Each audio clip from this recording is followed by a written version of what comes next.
Hey, what's up, YouTube? It's Chili from O-Town coming to you live from Las Vegas. Yeah. I wish I was. Absolutely not.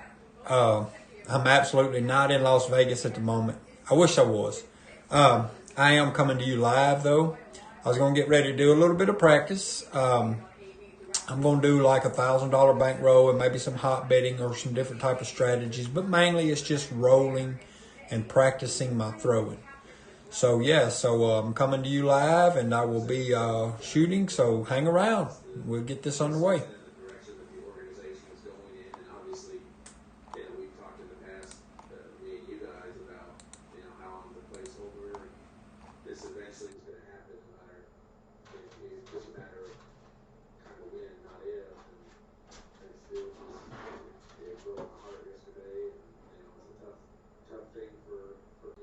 That's awesome, G-Dub. That is awesome. Um, Actually, I wish I could go. If it wasn't COVID, I would have already made a few trips to Vegas this year. My last trip was actually in January, and then COVID came and messed everything up. So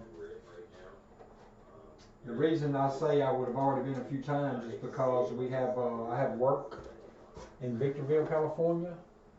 That's not a long ways from. That's a couple hours, 2.5 hours maybe from Vegas. So I would have actually already been there. But since COVID, of course. Yeah, I hope you are. That's awesome. I hope you are actually going to be ready for them, and I hope you, as George says, put a dent in their profits.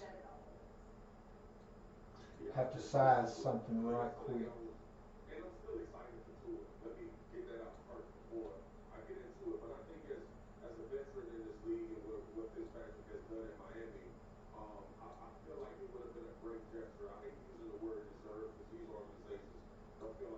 Okay, let me see now. Did I get this?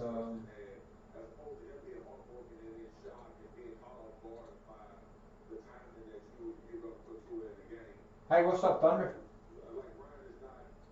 So yeah, I was just sizing and doing a little bit of rearranging right here for a moment. I got to do. But yeah, that's awesome, G-Dub. I hope you are able to. Now, for some reason, my stats didn't clear up. I don't know what the deal is with that. Let me see.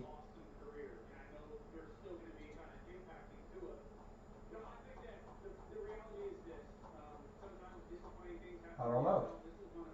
Something's looking a little bit weird there. Why did my SOR?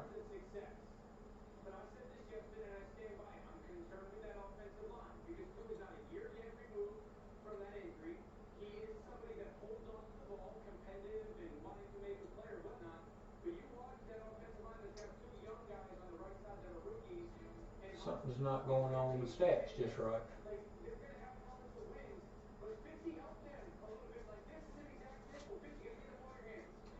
That's weird.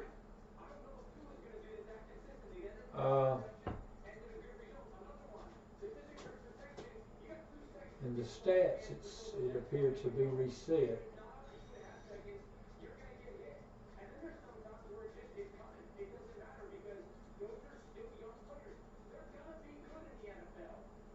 Something is weird.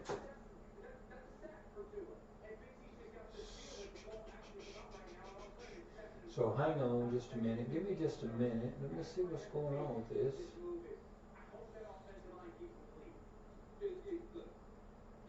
Okay, maybe that did it. I don't know why or what was happening right there. Never had that issue. But whatever it was, I'm going to do a test with a hardway 6. And see. Okay, so that worked. I don't know what happened right there. Anyway, I've got them working now, so I have cleared them again, and I'm going to actually get underway now for a little bit of shooting. So sorry about the delay. I've got a $1,000 bankroll, and I've got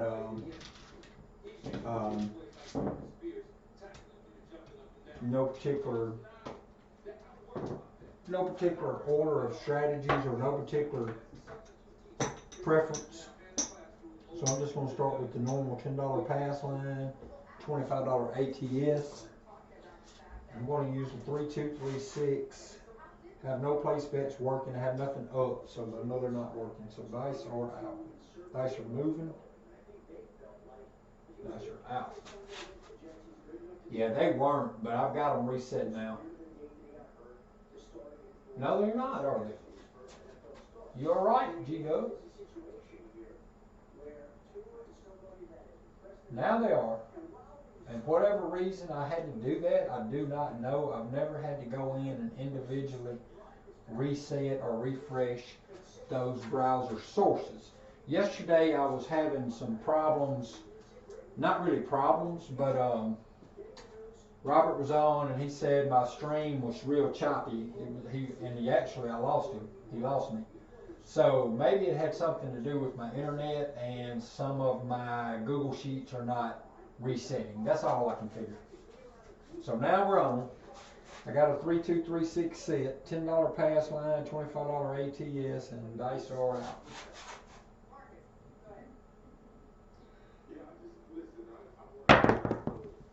And we got a 4-6-10. 4-6 is an on-axis single pitch. 4-6-10. Go ahead and insert that in. And we will go ahead today and start out with a 220. And if we can start getting some consistency in on-axis hits, we might change over to the hop betting. But that's just to be determined after a few rows. Dice are out.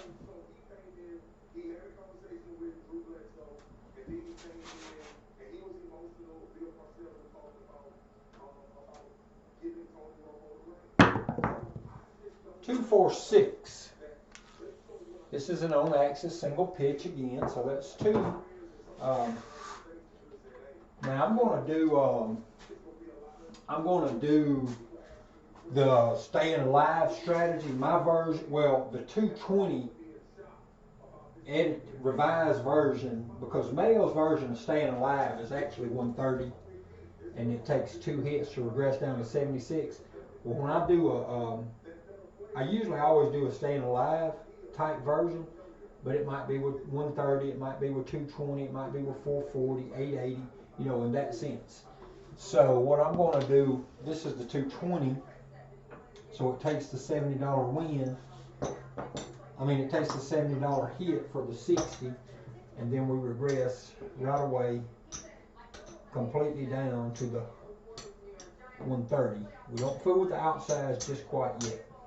This way we're putting 160 of our 220 back in our racket. 3-2-3-6 on the set.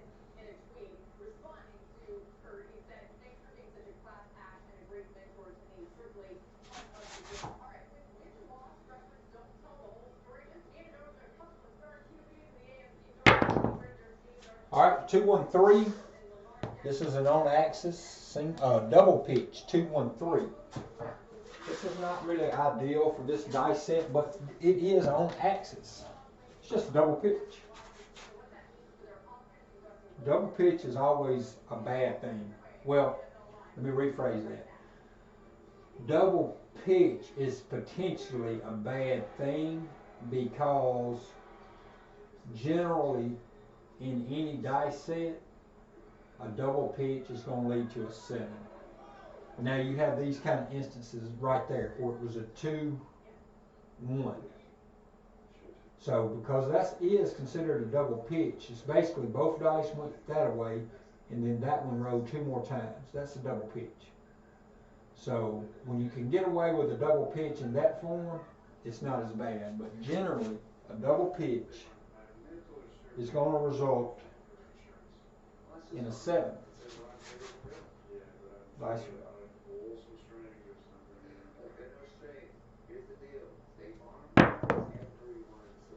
And there is the 7. I talked it right up. Talked about the 7 and hit the 7. So 1, 6, 7.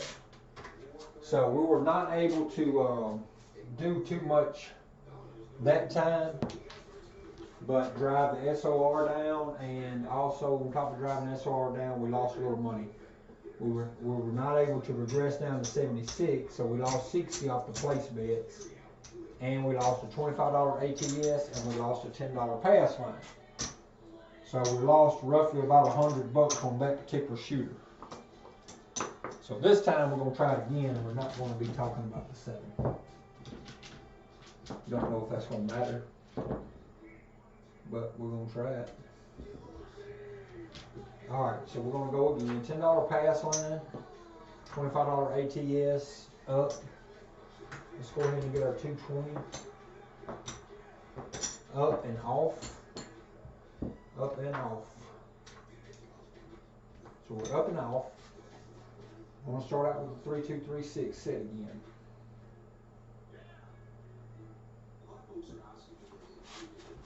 Dice roll.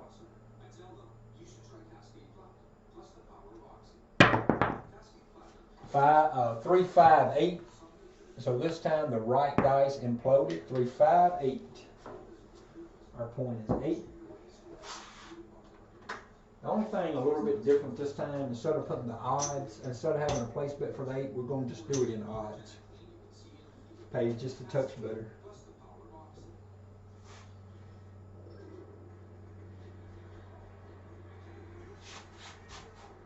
Dice are out.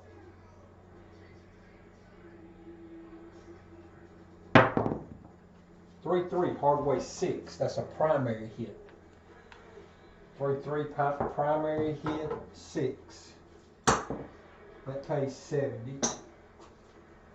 We mark that, and same scenario. We're jumping straight down to our 70, to our 130, because we want to regress down to 76 inside and use our staying alive strategy. If we can get past that, I'm going to do something a little different than I normally do on betting. But we have to get to that point before we can go further. Alright, so 3, 2, 3, 6.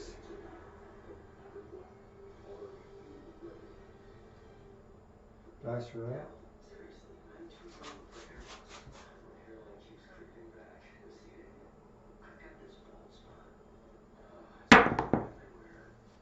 One, 4, 5. Left dice imploded. 1, 4, 5. We get the 5. That pays 49. 35 pays 49, or it actually would pay 50 for 1, but we'd rather get paid into 49. Well, it wouldn't matter. If we were at the table, we would need to tell the dealers to take our 5 and our 9 down to 20 each. This way we put 79 more dollars in our rack. We've already put 160 and now this 79, so we're actually to a profit for this year. But we are continuing to shoot the 3, 2, 3, 6. We're trying to regress down to 76 inside on the staying alive,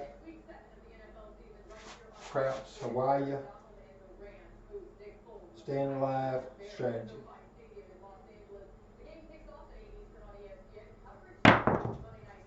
There's a 4, 5, 9. 4, 5, the right dice imploded. We hit a 9. Alright. Okay, G-Dub. Appreciate you stopping in. Alright, the 9 pays 28. There's 25. 26, 27, 28. There's 28. Alright, so what we want to do, we want to take 18 to the 6. And we don't need 18 on the 8. All we got to do is 15 on the 8. I mean, we can do 18 on the 8. It's not going to matter. Well, no, you need to do multiples of 5 on your odds back here. On a 6 and 8, you need to do multiples of odds. So instead of putting 18 there, all we need to do is just do the $15. All right, so now that we regress to our 76 inside, we're going to stay with the 3236. But we're just going to start back pressing. Well, actually, our first hit now, we'll start going for the outside numbers.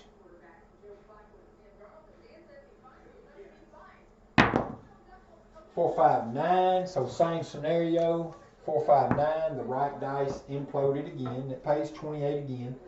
So 28. We'll drop the dealer 2. 2 for 30. And we'll go ahead and get 15 on the 10, and 15 of it goes to the 4. So now we've got the whole board covered. We've got all the numbers covered. And that was the second 9 in the row.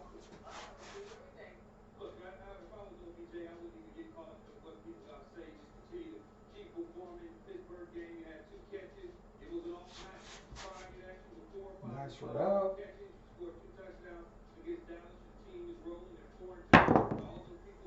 1, 5, 6. No. Excuse me. 5, 1, 6.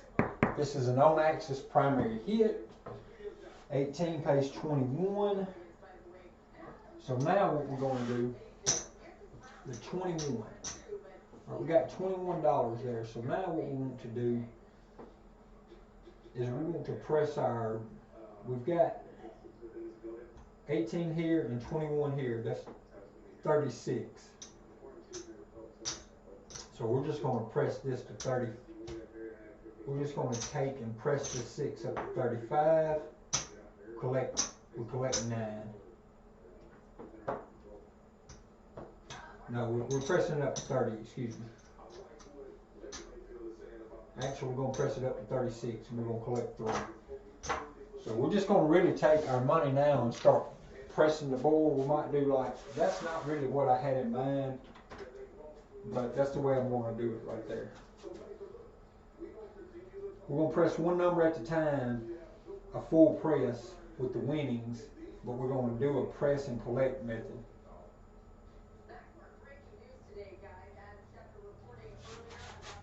Dice are out.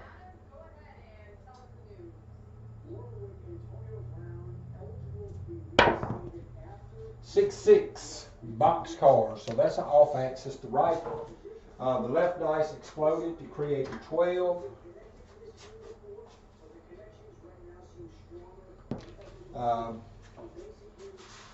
Didn't hurt a lot. It just left money at risk. Now why did the 12? The 12. Okay, there it goes. All right, so here we go. Dice are out.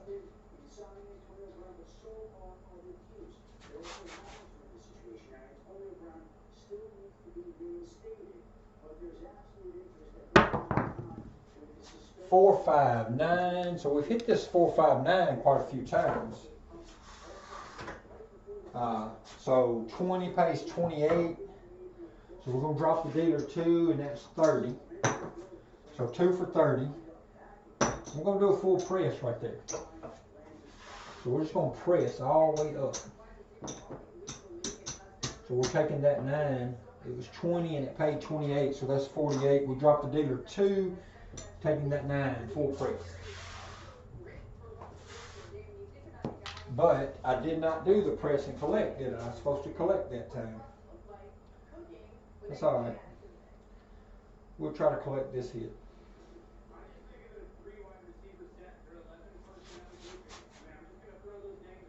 Dice are out.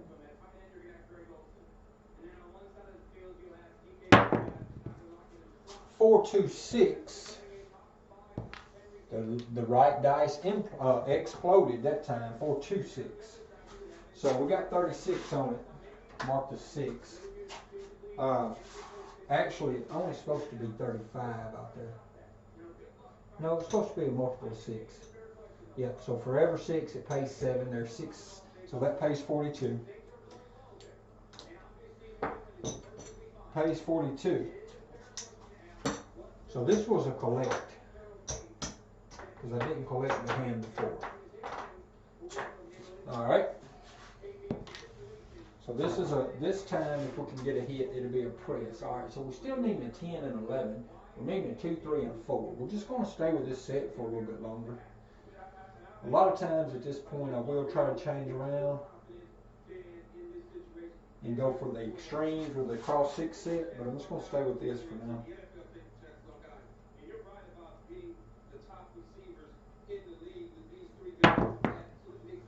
4, 6, 10. This is an on-axis single pitch. 15 pays 27. This is a press number. So we take the 27, we can just all the way press. We're just going to do a full press right there. Well, we're going to do a $25 press. We're going to take that 10 straight up to 40. We'll take that 10 straight all the way up to 40. We'll turn that stack of red in and make room for a new row of red. Hopefully we can fill the rack and keep recycling the filled rows for. All right, this next hit, if we can get one, will be a collect.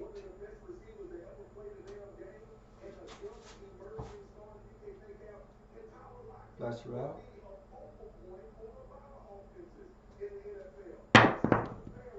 3, 3, hardway 6. This is a primary hit. Hard 6, primary. So it pays 42, and this is a collect. This is a collect round. So we could just keep this going. Hopefully we could just keep this going. We only need the yoke to complete a tall.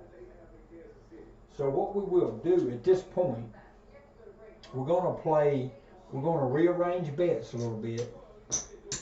We're going to play a $30 8 and a $30 6 and a $25 5. We got a $25 9 that we don't have to have. So we're going to put a $15, we're playing an iron cross. We're playing an iron cross with a $20 horn bet. Is basically all it is. It's an iron cross with a $20 horn bet.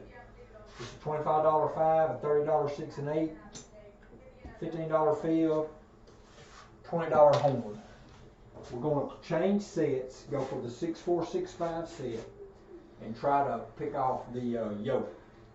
We need the yoke, but in the process, hopefully we can get the aces and the craps 3. Nice route.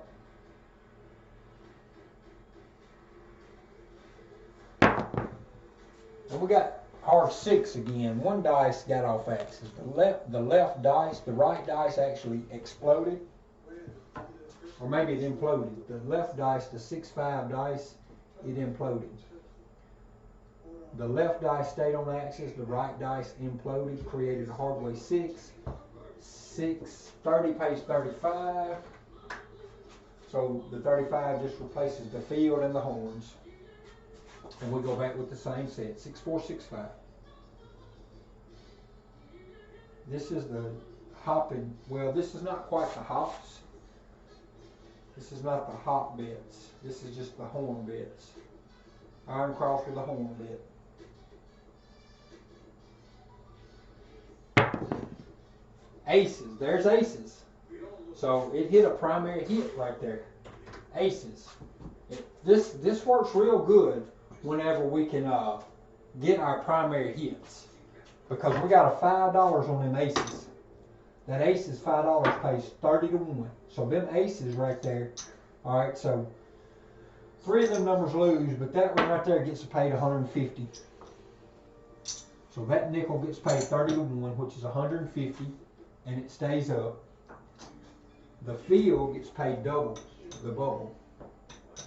So boom, it gets paid another 30. So we're going to take 15 of that and put it back on the horns, and we get to rack all this. So this is what really makes this, this is what I really like about this dice set, or any dice set when we're playing hops or horns. is because if we can pick those primary numbers off, like the aces and the 12s, the midnight and the aces, pays so good. So 6, 4, 6, 5. We're still looking for a yo out of this dice set. That would take a single pitch to get it from this dice set. Dice are out.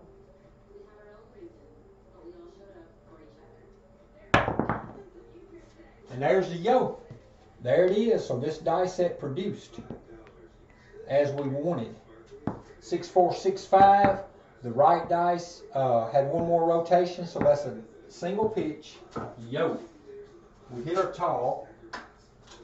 Alright, so not only do we hit our tall, but this is what it does. It pays 15 in the field.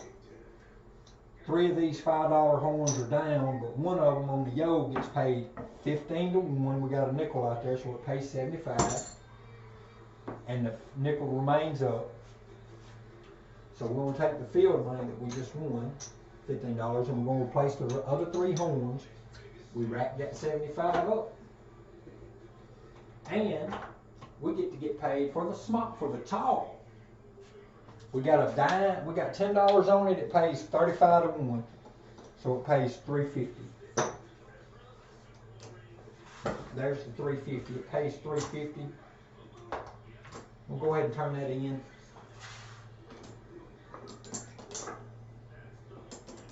For a blue chip, which is a $500 chip. That way we can make room for the next run of green, hopefully. We can just keep this going. There we go. Alright, so let's just try to keep this going. We need a 3. We need a 4. So we're going to play the same bet. 6, 4, 6, 5. I mean, we're going to play the same set. 6, 4, 6, 5, and we're going to try to get the 3.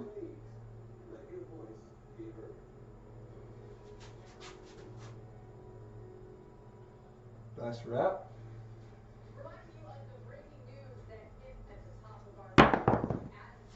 And there's an ace 4. So the right dice imploded, or the right dice exploded to create the 4. The left dice stayed on axis. We hit a 5. It's an ace 4, 5. The right dice exploded. We hit a 5. So no harm, no foul. The 25 pays 35. It replaces the horn bed. I don't know how that got picked up. It replaces the field and the horn. So we would have just lost the field and the horn, but the 25 gets paid 35, so it replaces it. So 6, 4, 6, 5. We're going back with the same set. We're going to try to get this 3.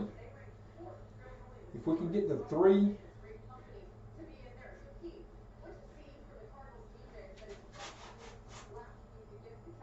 dice are out.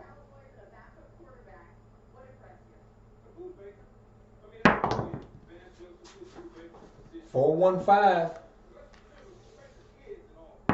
This is an on-axis single pitch. 4, 1, 5. So the dice set is pretty much staying on axis as we want. And we had a single pitch just then. In order to get the AC-doocy out of this set, we're going to have to get a single pitch. That would be an on-axis primary, but if that rolls one less time, it'd be single pitch, AC-doocy. So that's what we're trying to get, is AC-doocy.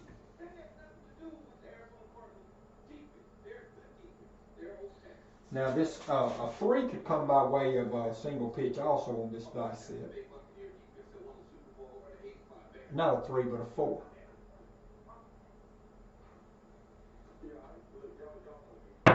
So we need the 3 and the 4. And there's a 5 again. So 6, 4, 6, 5. This is actually an on-axis primary hit. 3, 2, 5. That's a primary hit. So that right there pays 25 pays 35. It replaces 15 in the field and 20 in the horns. Now we could do this on another level. We have hit, so we could increase all of our bets. We could just double all and gain more money. as each hit comes. You see what I'm saying? We can put a 25 more here, another 15 here, another 30 there, and another 30 at the back right here. Increase our horns to 40, or a $40 horn bet. We can do it like that. We can do that. And then that way, if we get some of these primary hits, like on 12s and aces, we sure enough rack up.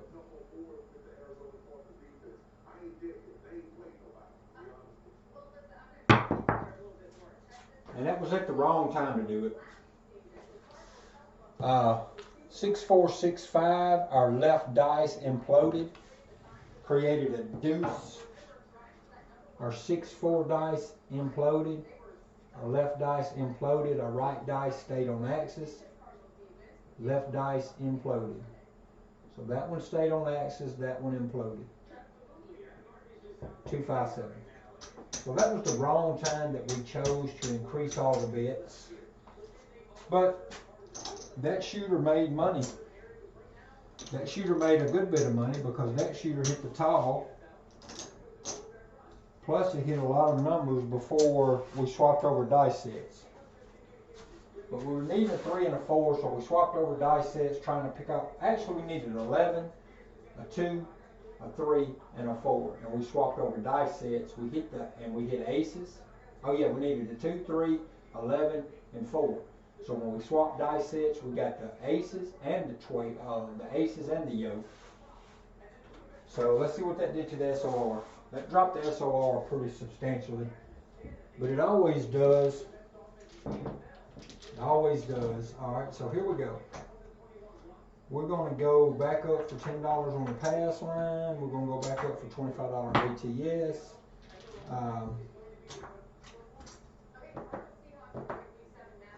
We're going to take, we need some change right there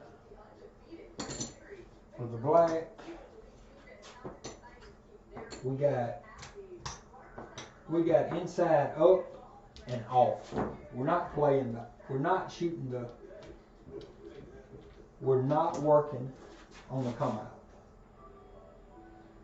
3, 2, 3, 6 on the set.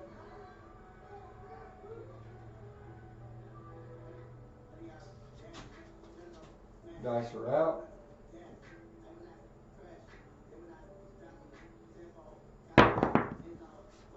4, 6, 6, 4, 10, 4, 6, 10. I don't know if I have my left on red or my left on black. I think I have my left on red. So it's a 6, 4, 10, which would be a left dice exploded. Either way, my point's a 10. I can't remember if it's an explosion or if it's on axis. Go ahead and mark that 10. We are up and we are on. We're using the 3, 2, 3, 6 set.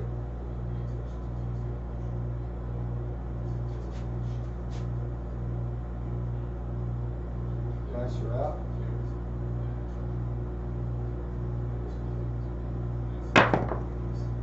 Two, 3, 5. On axis, single pitch. We hit the 5. So we can mark the 5. So on axis. Now, I've been calling these numbers out every row as far as saying on axis or implosion or explosion. And if you notice, I've caught a lot of on axis today. Whenever I start seeing a lot of on axis, I will change up my betting style. But what I'm going to do, that was my first hit on my 220 and I'm regressing. So if I can get a second hit instead of taking it in 2 steps, just going to go ahead and go straight down to 76 inside.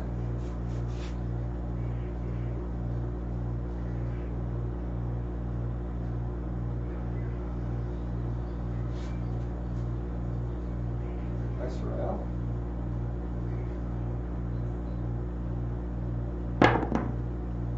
Now we got a 4, 5, 9. So our right dice imploded. That's an off axis. Right dice imploded. We hit a 9. It pays 49 or 50 for 1. Go ahead and mark the 9 in the tracker.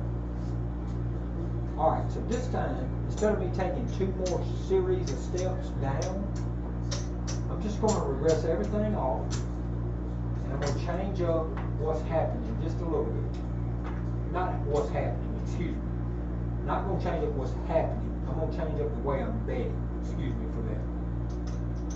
So what I'm going to do, I'm going to play 25 on the 5 and 9, and I'm going to hop 6s and 8s for a nickel each.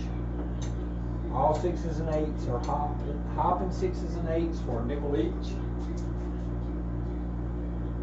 And I'm shooting the 3, 2, 3, 6.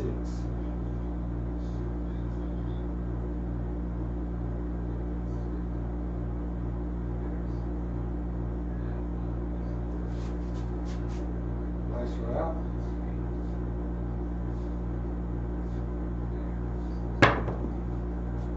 Ace 3, 4. Left dice imploded. I hit a 4. I have nothing working on the 4. So I have to replace my hops. So I'm going to go ahead and replace them again. Replace my $30 hops, hopping all 6s and 8s. Using the 3, 2, 3, 6. That was an off axis left dice imploded.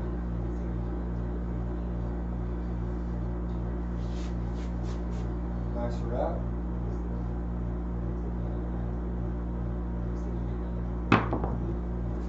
6, 6, 12, off axis.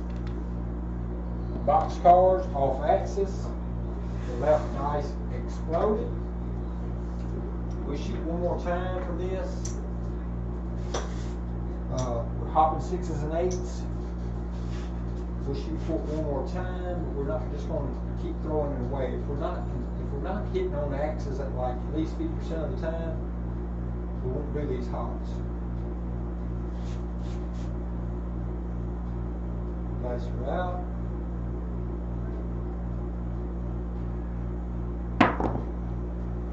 Five, 5, hard 10. So again, off axis, our right dice imploded. So we made our point. So we lost our hops again. So that was 3 times in a row that we missed on axis. We made a hard 10. So we made our point. So it pays us $10, as George said. Pay me.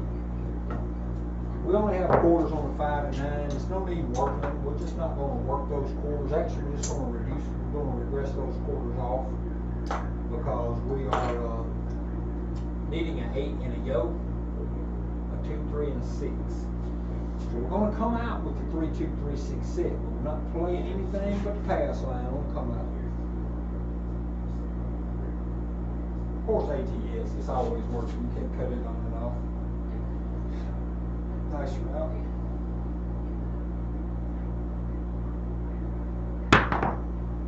Four, 4, hard 8. Now, where was this primary hit at a while ago? That would have paid 30 to 1. I had a $5 on it. All right, but anyway, we got our 8. Our new point's at 8. What we're going to do, we're going to go back to that old,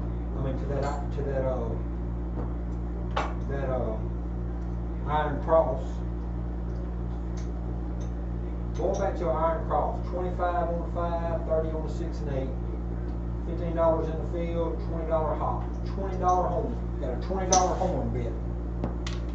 We're going to mark the 4-4 for the tracker, the hardway knee, and we are looking for a Yo 11.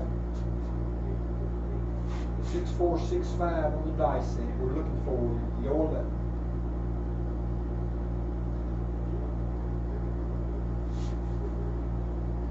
Nice route.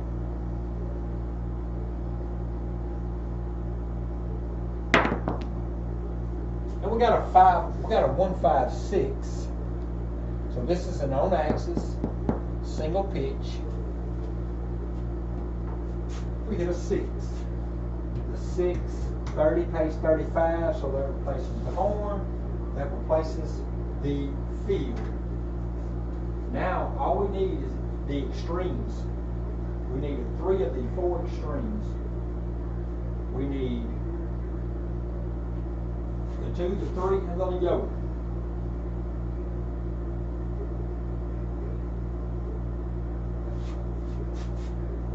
2, 3 and yoke.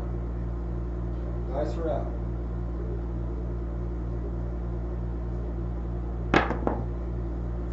And we got a 1, 5, 6 again. Single pitch. On axis, single pitch. 6. Same scenario. The iron cross is going to pay for the field and pay for the horns. You know, if you hit the 5, 6, or 8, it's going to pay for it. You don't really have to reinvest. If you hit the 4, 9, 10, you're going to have to invest a nickel to keep your horns going.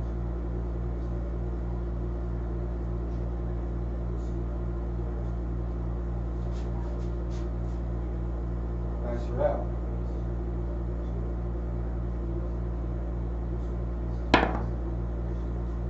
Three, 5, 8.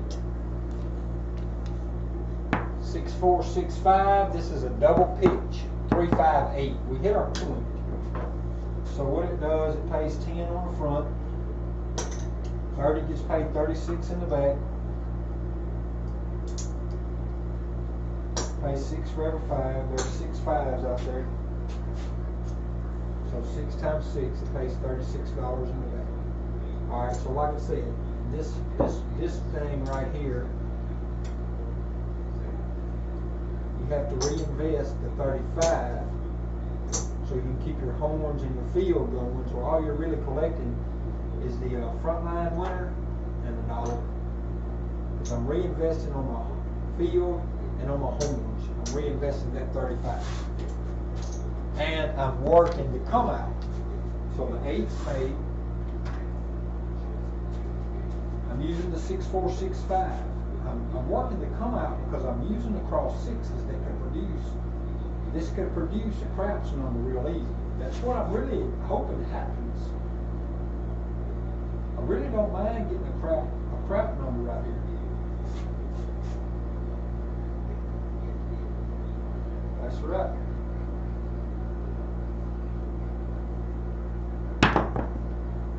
And there's a crap number. So that worked to perfection. 6, 4, 6, 5. 6, 4, 6, 5 produced like it should. It produced a craps 3. Alright, so we win in the field.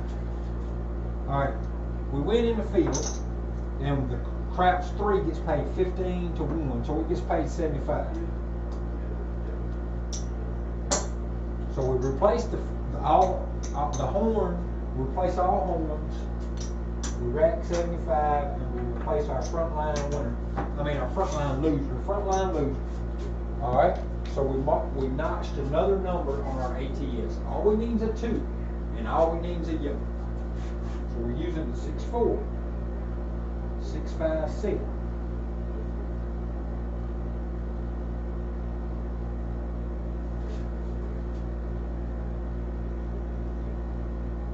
Nice her up.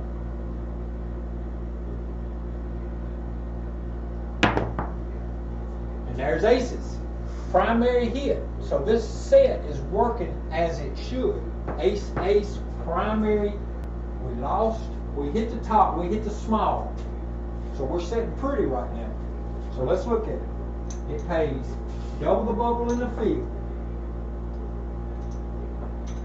It pays 15, a nickel in the horn gets paid 30 to 1, so it gets paid 150 for the horn. And the nickel is up. But you could say 155 down, or you can just say 150 and stay it up. I'm just going to put it there for now. On the small, we got $10 on it. It pays $350. So there's the $350. All right, true enough, we lose our front line. No problem. We're going to re-up our horns. We're re-upping our horn bets. We got our field still working. We're re-upping our front line, and we're racking this. We are racking this about $500 and something dollars. All right. So all we need now is a yoke. So we're staying with this 6-4, 6-5. We're staying with it.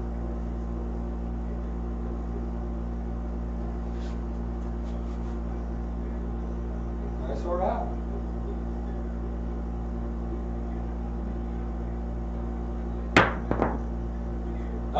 thought we had it.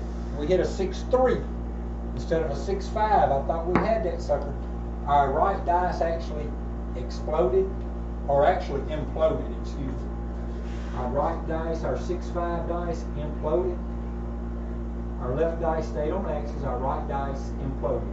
So we hit a 9. So our new point's a 9. Alright, so we lost our horn, but we won 15 in the field, so we dropped the dealer a nickel to go with our 15 in the field that we won. We replace our horn bet. We're going to stay with this set because we are needing a yo. Now, why did it take my all? Why did it take away my all? I guess it's my small. I guess once I hit my small, my next number that went in, it's not going to keep the small highlighted. But if I get the all, if I get the yo, it'll say all.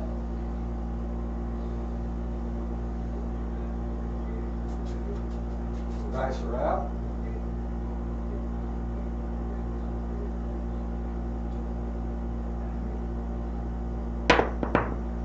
Six, 5, yo! On axis, single pitch, the dice set done exactly what we wanted them to do. Now it says all plus the tall wins. I've already got paid on the small, so now I'm getting the all and the tall. So let's look at it. The yo gets paid 15 here. The nickel in the horn gets paid 15 times 5, which is 75 and down. We're going to tell them 75 and down. And we hit the tall for $10, so it pays us $3.50. And we hit the all for a nickel. 176 for a nickel. 176 for one. So 176 times 5 is 880. 880.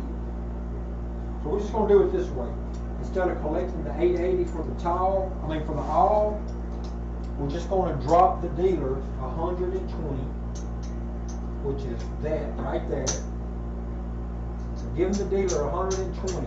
So now our initial $1,000 buy-in is paid back. We owe nothing. We owe the casino, we owe nothing. So this is all profits. Everything in the rack is profits. Now, our pass line's still up.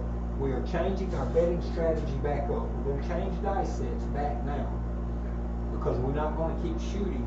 We are going to re-up our 10, 5, and 10 ATS. 10, 5, and 10, we're putting that back up. Actually, when a shooter gets hot like that, we're just going to go ahead and go to 25, 25, 25. So we're done giving 125. There's 2 more 25, so there's $50 more. So now we have a $75 ATS working. $75 ATS working. 25, 25, 25. And we are going to press a little bit now. We're going to press our bets a little bit. We're going to get our outside numbers for 50 each. We're going to get our nines. We're going to get $50 here in odds. We got $50 here. So we got all our numbers now. We're going back to the 3-2-3-6. 3-2-3-6 dice set. We're just staying with this shooter. Hopefully this shooter, can just get on this long. Get on a long road. Just stay on.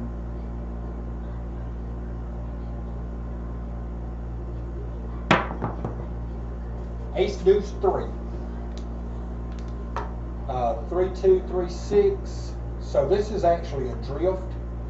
Both dice, the left dice imploded, right dice exploded. So we have a 3 craps drift, but we already have a point established. So that's an off axis. So 3-2-3-6.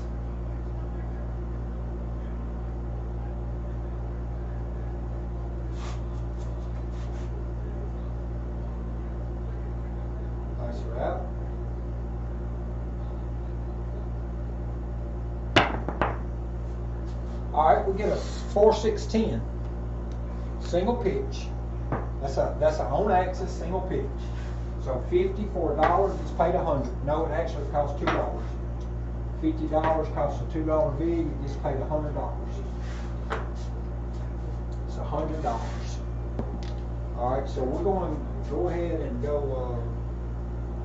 We're going to press and collect. So we pressed before we shot, so we collected after we shot. The next hand will be a press. Mark that 10. 3-2, 3-6 on the set.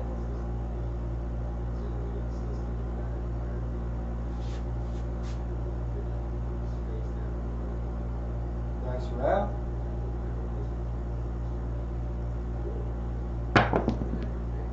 Three, 1, 4 on axis, single pitch again. Same type of scenario for $2. It pays us 100. So this is a press and collect type method. So we'll go ahead and press a little bit. We're not going to press all of our money up. We're not going to do no like full presses. We're just going to go. We're going to press a little as we go. We're not trying to full press anything, but we're trying to take sister numbers up at the same time.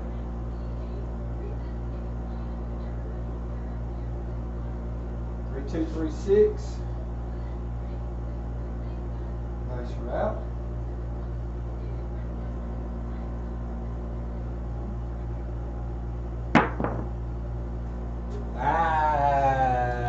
Left dice exploded.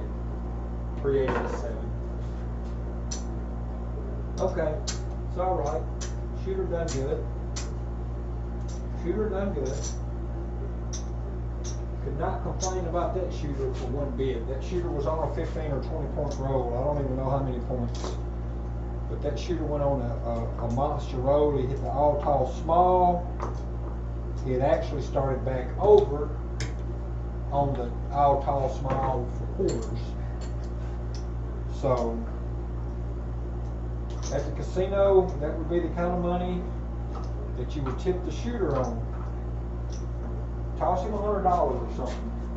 If he won you money, tip him. Alright?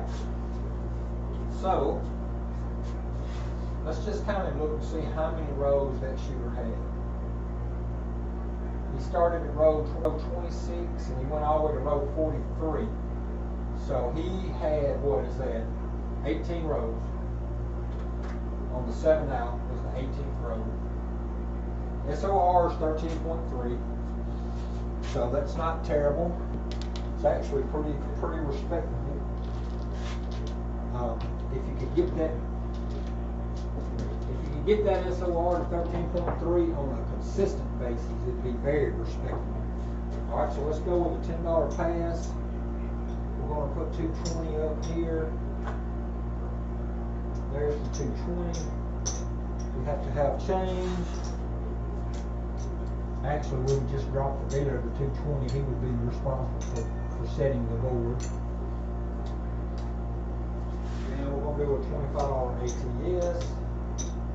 Right there. ATS is up. $10 pass line is up. 220 is up and off. 3-2. 3-6 on the city.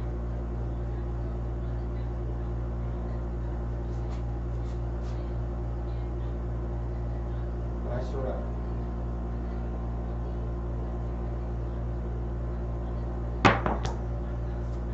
One, 5, 6. This is implosion on both dice. 1, 5, 6. Mark the 6. Both dice are off axis. Let's put the 60 in odds and set them on the place. And we are out. Dice are moving. Dice are moving.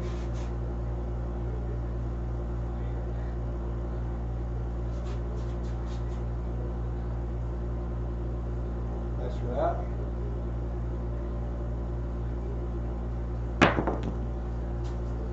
325. Right dice exploded. 325. We pay 70. First move that we're doing with this hit is we're moving to the inside. We're moving to the. We're regressing towards 76 inside because we want to get our money off the board as soon as possible. So the very first hit with 220 out there, we'll regress to the 130. That way we're getting our money for this shooter off of the board.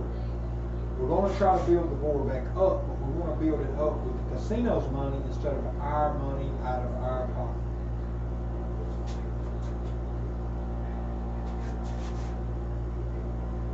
Some dice are out.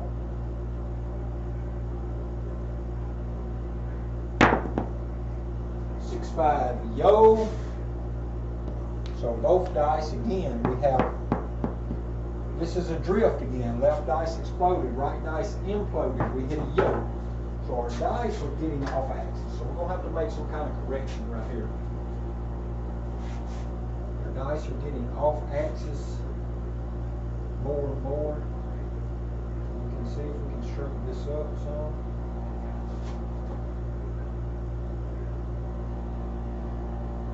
Out.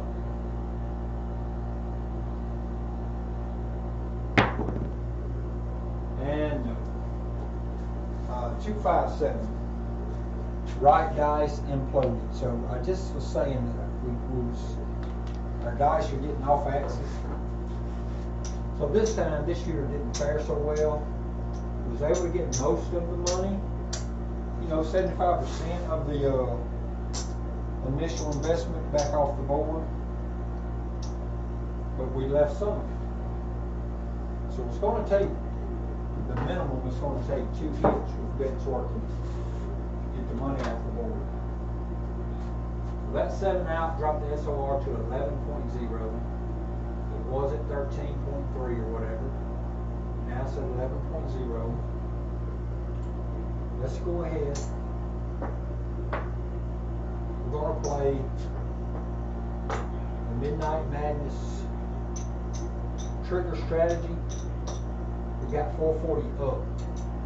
They only start working when we get a 5-9 yo, 5-9, a 3-5-9 or yo. No, excuse me. They only work when we hit a 5-9 or yo. Any other time, the trigger strategy is not working. So we put a $25 ATS and a $10 pass line. That gives us $15 in change.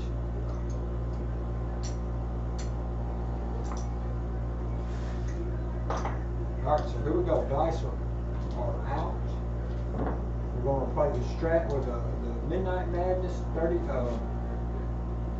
Midnight Madness trigger strategy.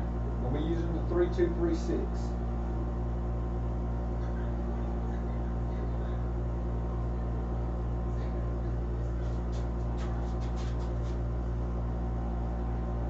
Out.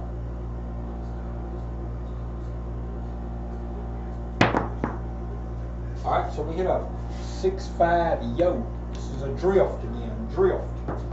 Frontline winner. We hit a drift. We hit a yo. So what that does,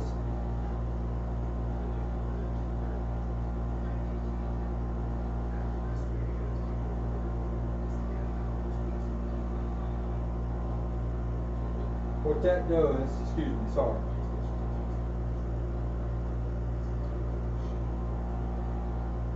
Excuse me. What that does, that cuts our bets on. Our bets are working for this next throw. This is the Midnight Madness trigger strategy. If you hit a 5-9 or a yo, your bets work for the next row. Dice are out.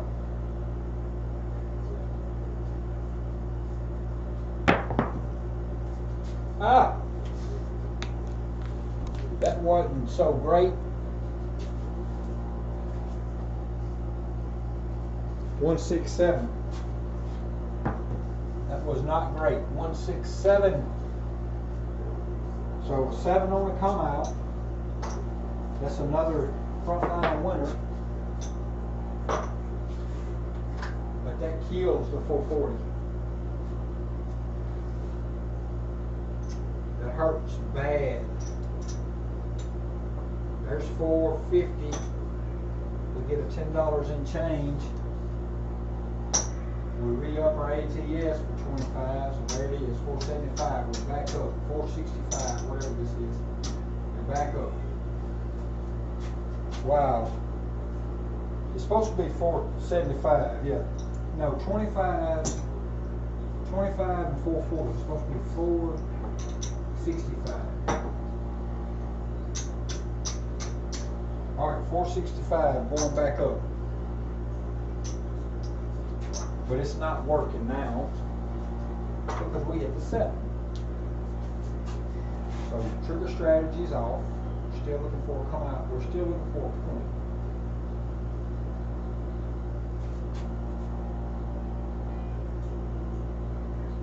Nice route.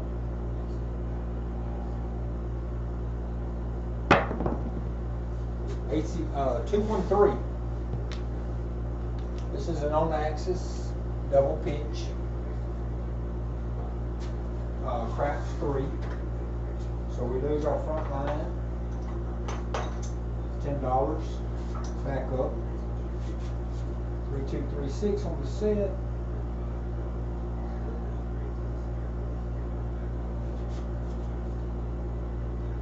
Nice route.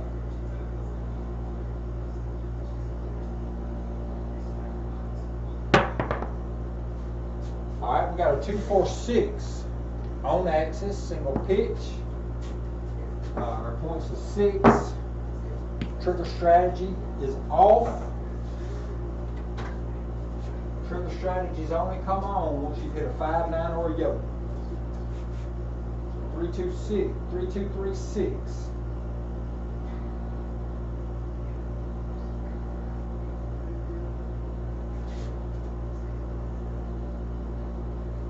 Nice route. Probably get in trouble for that roll at the casino because we rolled it short from the back wall. Aces in both places. Off axis. Left dice imploded.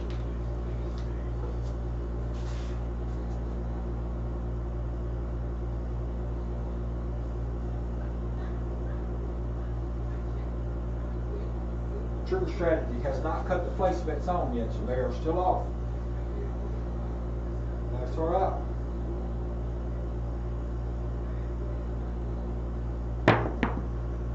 Alright, we got a 156. This is both dice. We hit our point, so it's only a $10 winner. You had no risk because you didn't have anything up. You had your trigger strategy money up, but it was not working. So this again, both dice imploded. So we've got something going on with our grills, with our release. We was doing earlier, we was getting a lot of consistent hits on axis, and now all of a sudden we've got out of that nice route.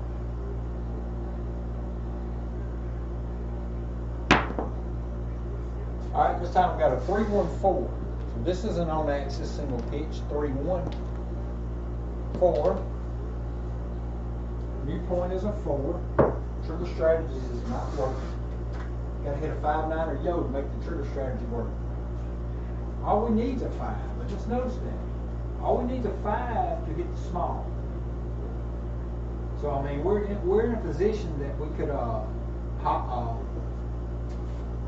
we're in a position that we could hedge, as Vince and Big AZ says. We have an opportunity, but I'm not going to do that right now. I'm playing a trigger strategy. Nice route.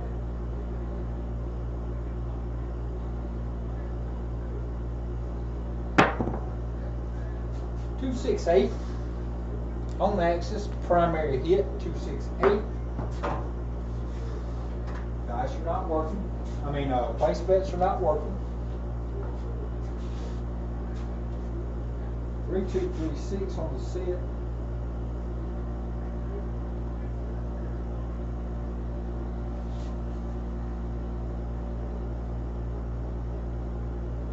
Place her out.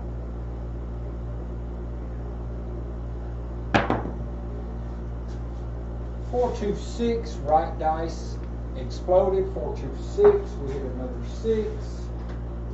Place bets are not working. 3236 on the set.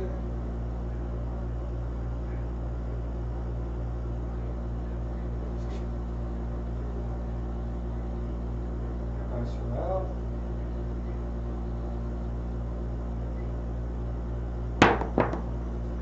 There's our 5. So 2, 3, 5. On axis, single pitch, we hit our 5. We just hit the small. The small wins 350. We were not working any place bets. We're playing the trigger strategy. So we did just win the 350 for the small. Now, since we hit the 5, that cuts the place bets on for the very next row. Give me just a moment.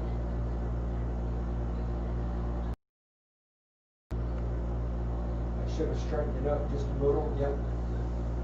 Alright, so now for the next row, our 440 is working. 3236 on the set. This is the trigger strategy.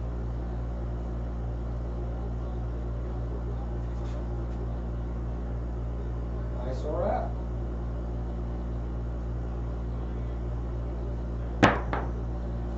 $314. On axis, single pitch. We have nobody working on that 4, except for the front line. Pay me, as George says. Alright, so that cuts the place bets off. You only work them after a 5, 9, or a yoke. That cuts them back off. So I thought our point should have been made just then. Why does that not show? So according to this, our point's an 8. Okay, maybe it's an 8, but regardless of whatever it is, we would not been working. When we shot for the 5, we hit the 4. The 4 cuts them off, so we're not working right now. The tracker says that our point's an 8, so we're going to trust that this is right.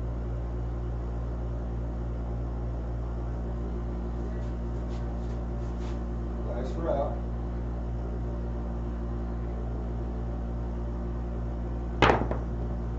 Alright, we got a 156. Again, we have both dice that imploded. 6.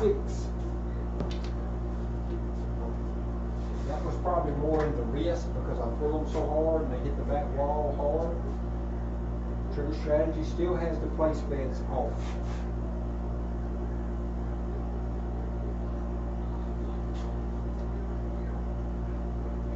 Place her out.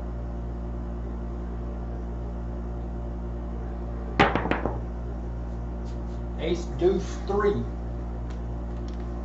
Again, this is a drift. Left dice imploded, right dice exploded. We get a 3. Doing us no good.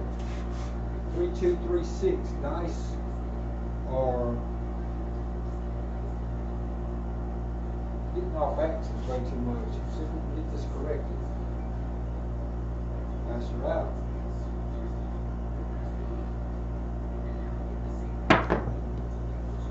Ace, 3, 4. Left dice imploded again. We get a 4. Again, we get another 4. Now, we haven't been working any of these bets. Well, the only times that we've worked the trigger strategy, we've either hit a 4 or a 10 when they were working. So it's still off.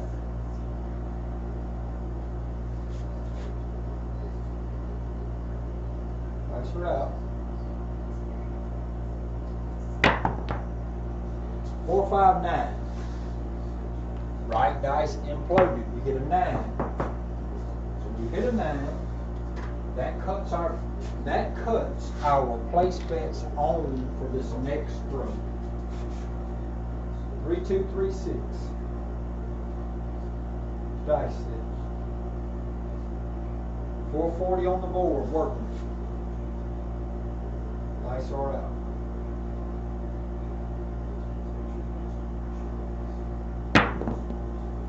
Four, 6, 10. This is an on-axis single pitch, but we do not have any money on the 10. Wow. Alright, so now all we need is 11 and 12.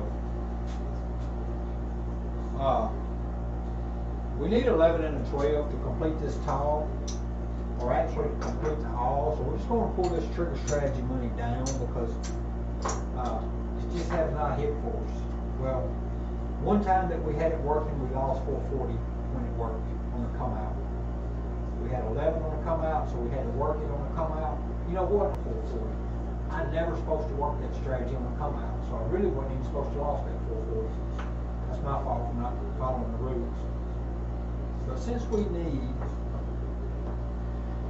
the extremes, we're going to turn this into the iron cross with a horn bit. $20 horn with an iron cross. All we need is 11 and 12. So we're reverting back over to the 6465 and seeing if we can get some on-axis primary hits.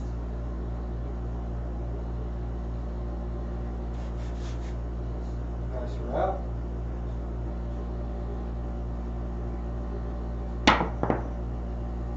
And there's a 5, 3, 8. So both dice, left dice exploded, or no, the left dice imploded, the right dice, I think both dice imploded. Actually, it was a drift. Explosion left, implosion right, drift, 5, 3, 8. So that's our point. Point's an 8. We made our point. So it pays 30, pays 36.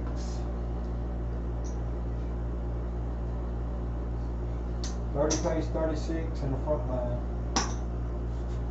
Our puck goes off. We put the $10 in for the front line and the $1, and we re-up the $35 for the horn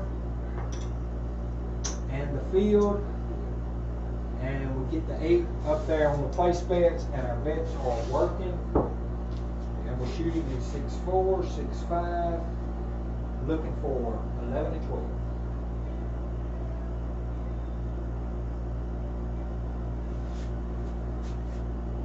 Nice work.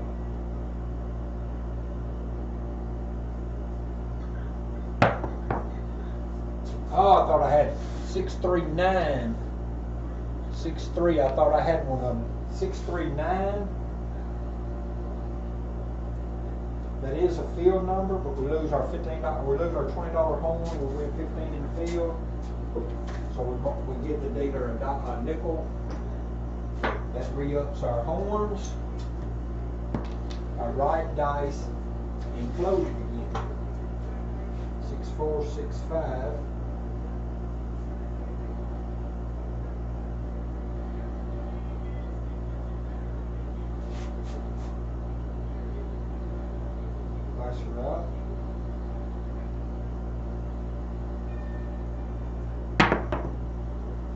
Up. 369.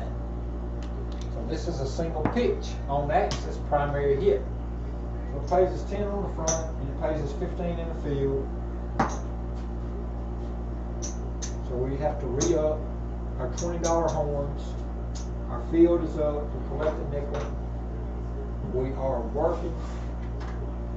Again, we're continuing to work because we're throwing across 6 and 7, 6-4, 6-5. We're hoping to hit primary numbers as far as the Krauts are concerned, or single pitch numbers like the 11s, the 12s, the aces, and the 2s and 3s. Dice are up. 6-5, yo! So it did exactly what we wanted. Single pitch. You know, I get a lot of single pitches, so when I say it did what we wanted, that is what I'm expecting my dice to do. I get some prime areas, but I get a lot of single pitches. So boom, that did what we wanted it to. It pays $15 in the field.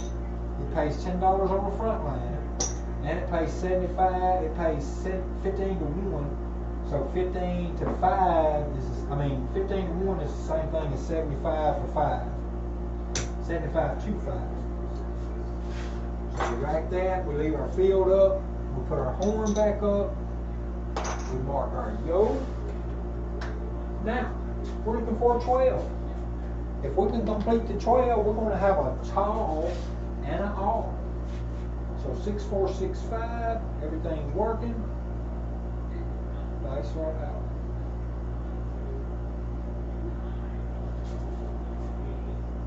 Nice one out.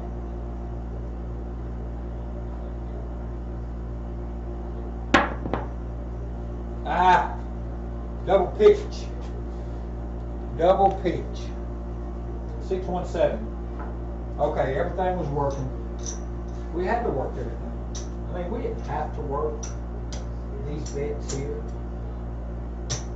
It pays the front line, but it knocks our ATS off, only needing a 12 to complete the tall. That's what hurts.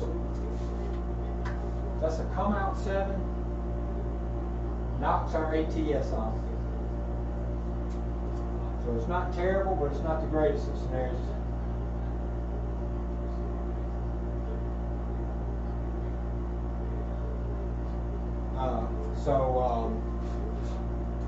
It is still the same shooter's roll. We're going to go back to the 440 trigger strategy that we were playing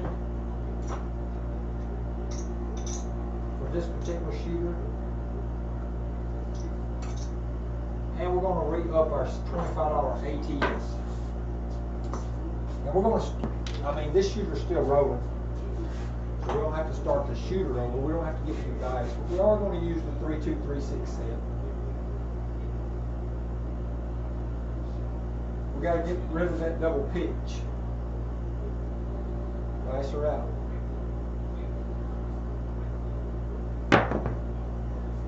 Double pitch again. So that's a front line winner who was not working. $10 on the front, we have to re-up our ATS. I just said we got to get rid of double pitch. And I come back right with another double pitch. But it's on axis. And as everyone knows, if you're shooting a 3V, a lot of people don't consider this. A 3V set, you're shooting for inside numbers. A lot of people don't consider a 7 being an inside number, but it is. It's the very inside you can get. 5, 6, 7, 8, 9. It's the dead center. It is an inside number. Hey, what's up, East Coast? How's it going, my friend? So yeah, a lot of people don't consider the 7 as an inside number.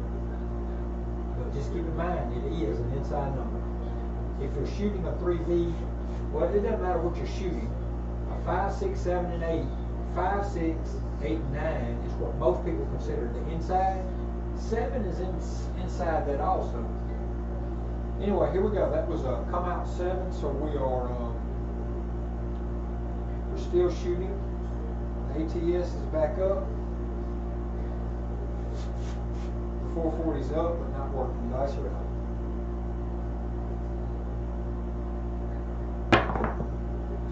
639. Left dice exploded. We hit the 9. Okay, this is the trigger strategy. So with the 9 being hit, that triggers these 140s to turn on. So they are working for this next roll. 440 is up and working. Nice or out.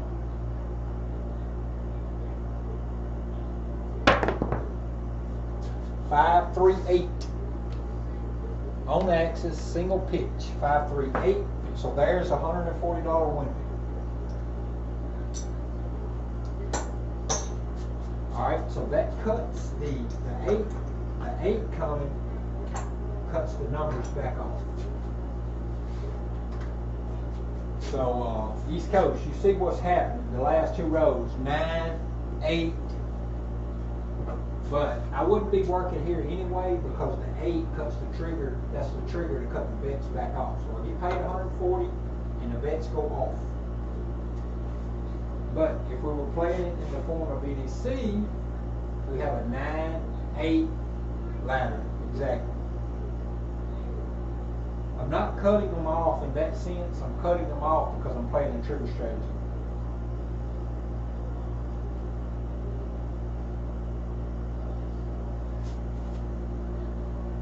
SOR.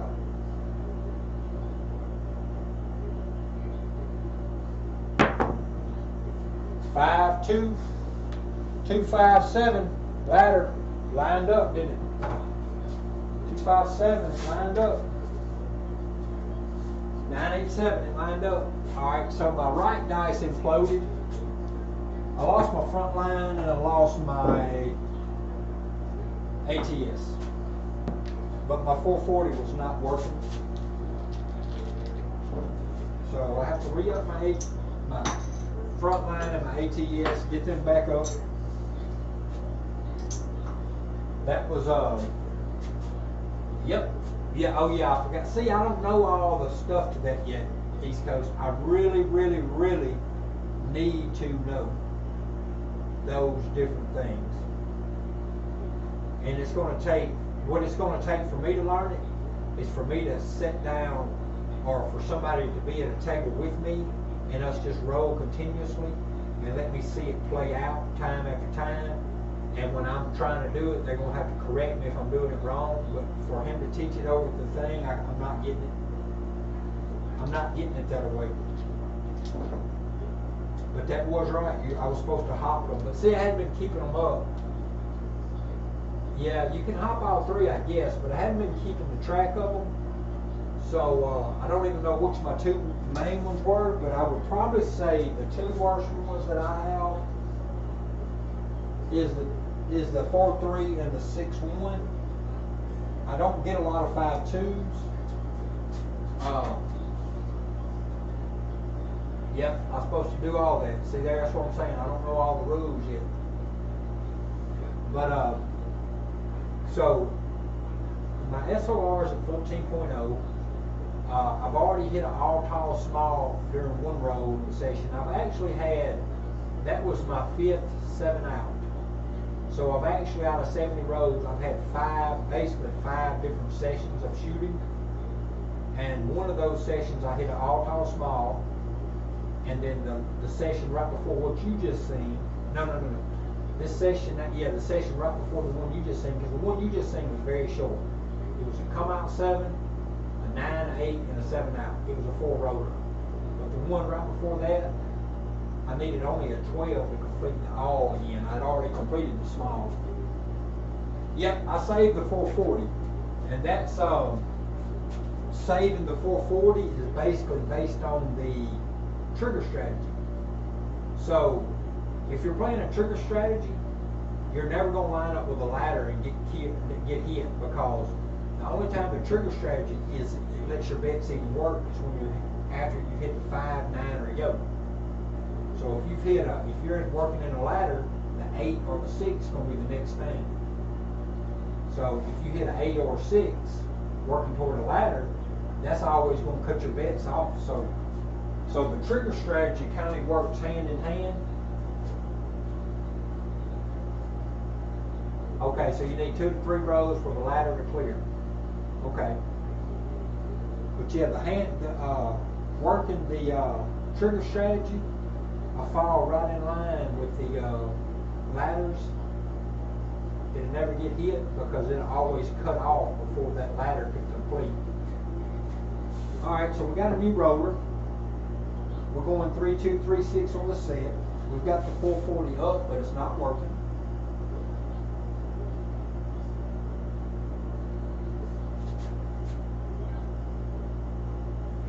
Nice route.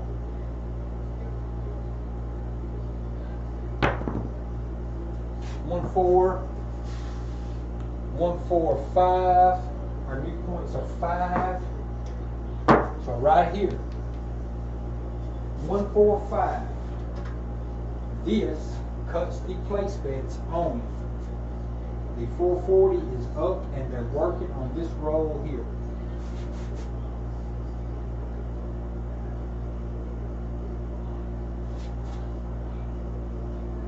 That's right.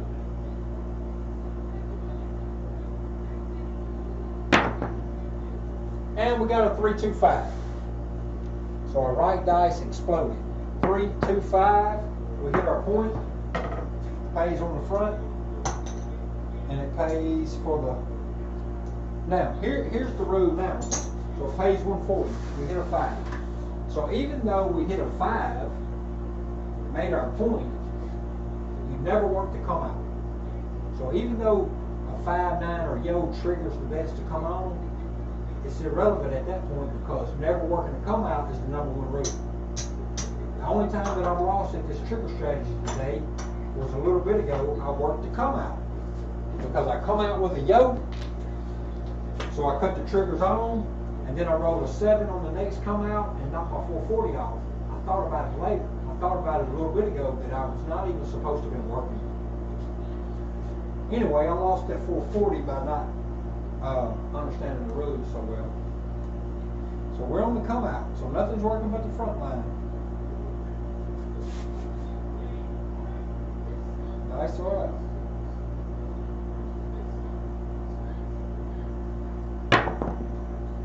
$6-5 yo. 6-5 yo. That's a drift. 6-5 yo is a drift. And again, this is a come out. So this was the same scenario I just explained. I hit a yo on a come out.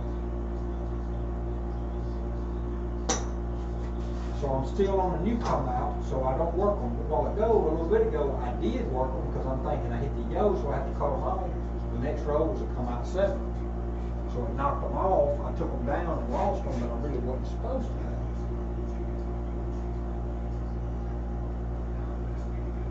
Nice route.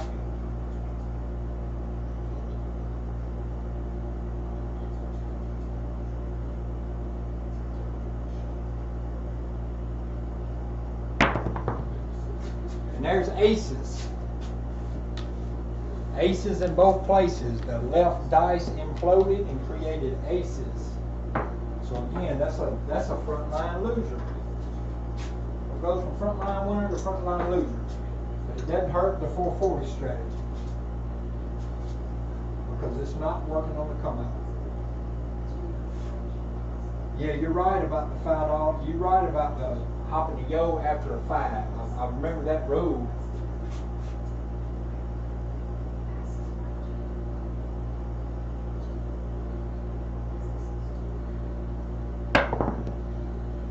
Ace 4-5. So we have ace 4, left dice, imploded. Our point is a 5 again. So we're back to that 5. We hit a 5. Our point's a 5. This cuts the trigger strategy. This cuts the place bets working.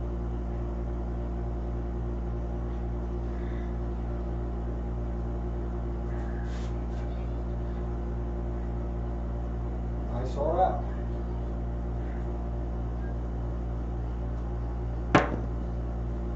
Four, 6, 10. We don't have anything working on the 10. 4, 6 is an on-axis single pitch.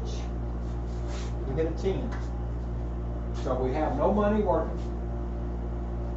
We have no money again. We have no money working on the 10 and the 4. So a 10 cuts the 440 off.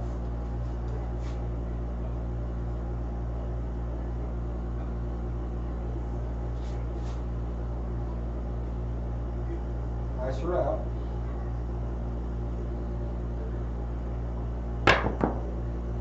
Two, 4, 6.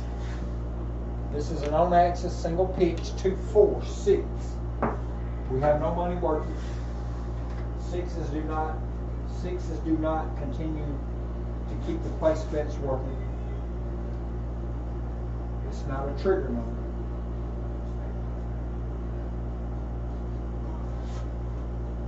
Dice are out.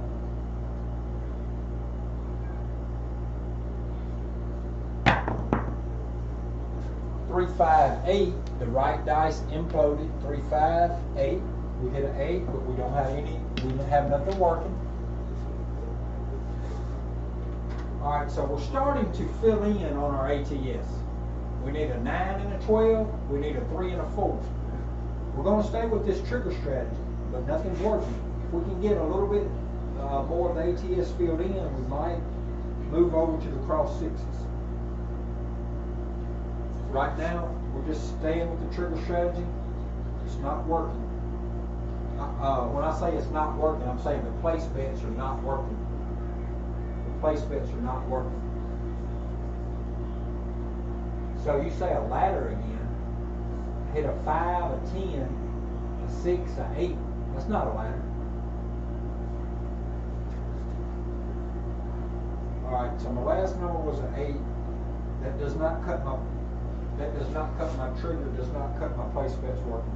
They're off.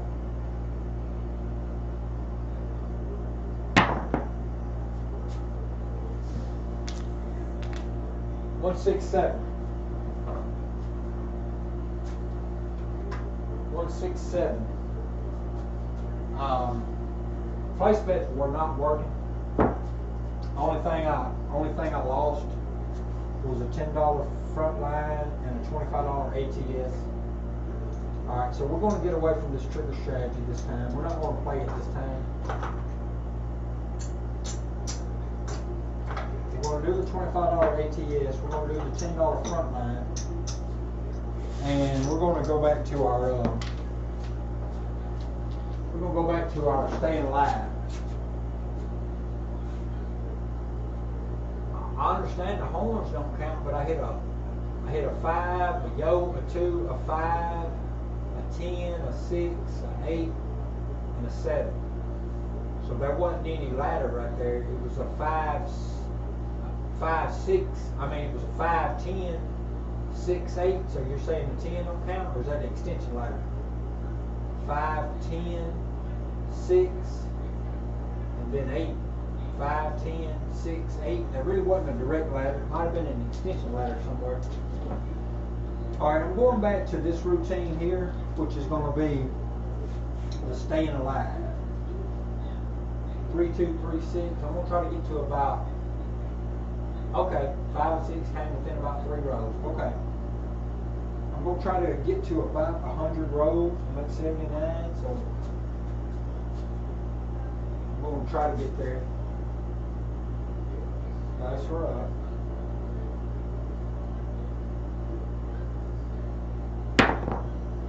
All right, we got a 6, 2, 8. This would actually be both dice exploded. 6, 2, 8. New points at 8. We're going to do a 220 inside.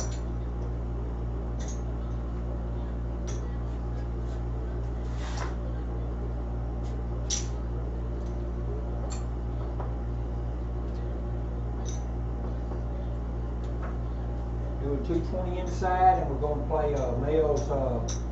Actually, we're putting a 60 up back there. We're playing Mel's staying alive strategy, so they're working. But we're looking for like 2 or 3 hits and regressions, so that we can get the 2 hits staying on, so we can get the staying alive part.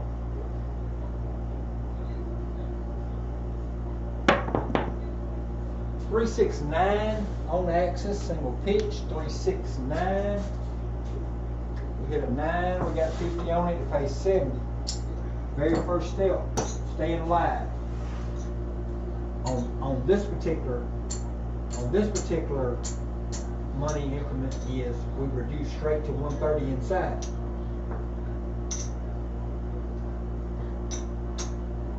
So we're at 130 and we're collecting 160.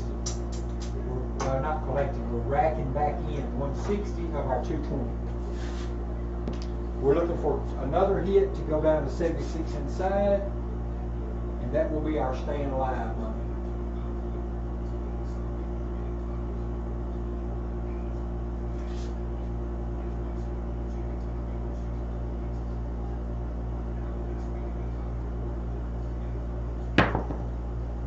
$426.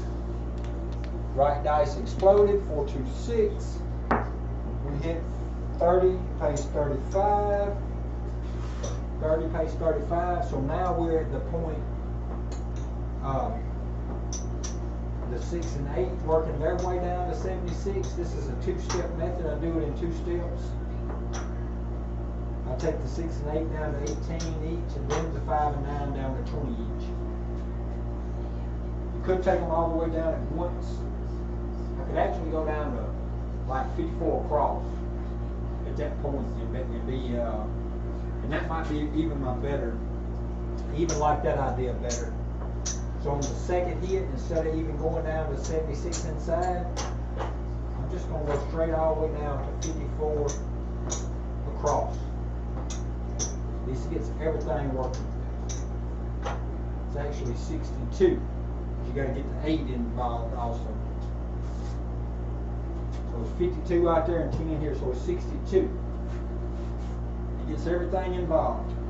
So we had 2 hits, regress down to 64 across. Dice are out.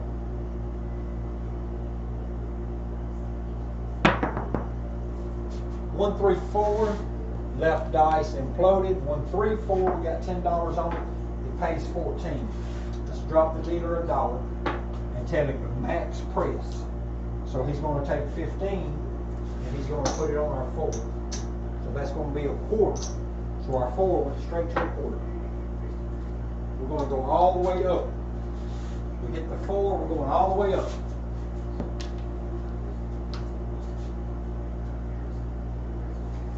Yeah.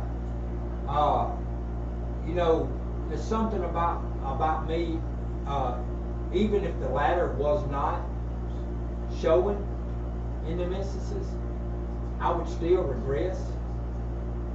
I would still regress because for my particular psyche, I want to get the money off the board and back into my rack as soon as I can, then and play off of the house's side of the money. You know, I will press the board. I will let the board grow, but I want it to grow from over there as opposed to from right here. So if I go cash in the casino, if I go cash in at a table, say for 500 or 300 or whatever, my very first goal is to get that buy-in amount, get them black tips back in my pocket, and then have money to play with on the board, but still have my buy-in back in my pocket. That way, you know, if I play for a couple hours and I end up losing all the money that I had right here on the board, I've got my money in my pocket, so I'm really not down nothing. But who knows, you go on a good, yeah, so that's really the way I like to do it. But since I regressed from 220 down to 130, and then I went from 130 with a $35 hit, so from 165 all the way down to 62, that puts another 100 plus the first 160, so that's 260. So I basically got $40 profit. So that very first hit right there, I dropped him $1 to do a full press. So I'm still in a profit, even though I'm starting full press now. So 3, 2, 3, 6 on the set. Dice are out.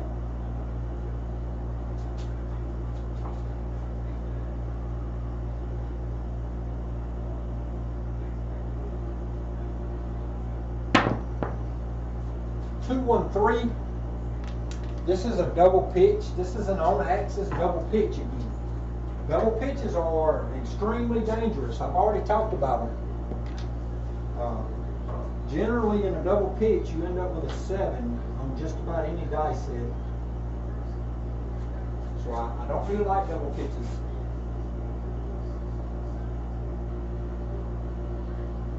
Dice are out.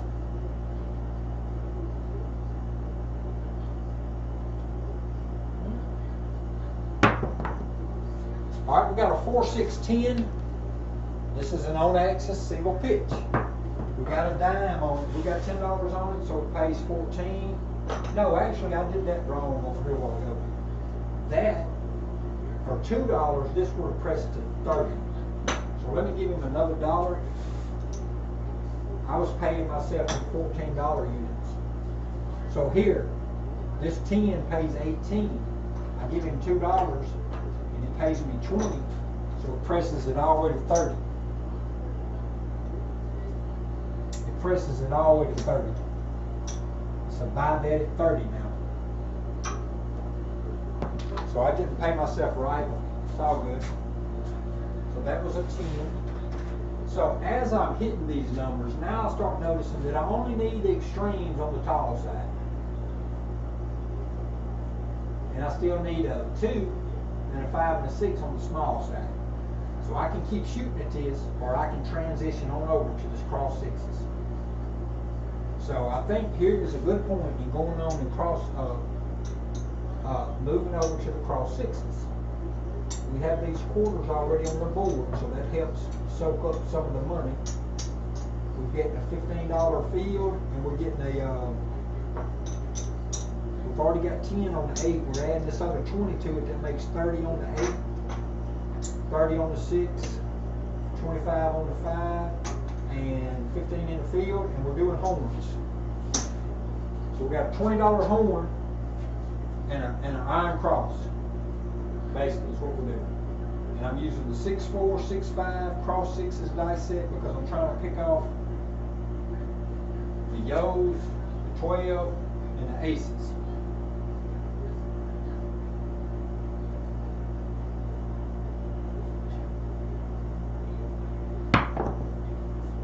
Two, 4, 6. Right dice exploded, or the right dice exploded to create a 4. The 6-5 right here, it turned and exploded. The left dice actually exploded, imploded, so that was actually a drift. Left dice imploded, the right dice exploded. We hit a 6. We got 30 on it. It pays 35. The 35 is going to replace the horn in the field. So we mark the 6. So that gets our 6 out of the way. We need a 2 and a 5 to complete the small. We need 11 and 12 for the top. We're shooting the cross sixes again. That's all right.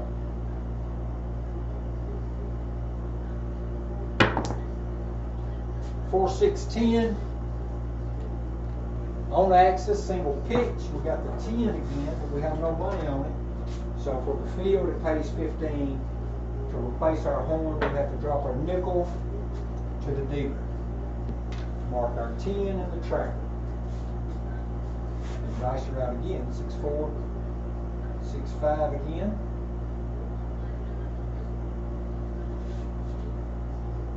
Dice her out.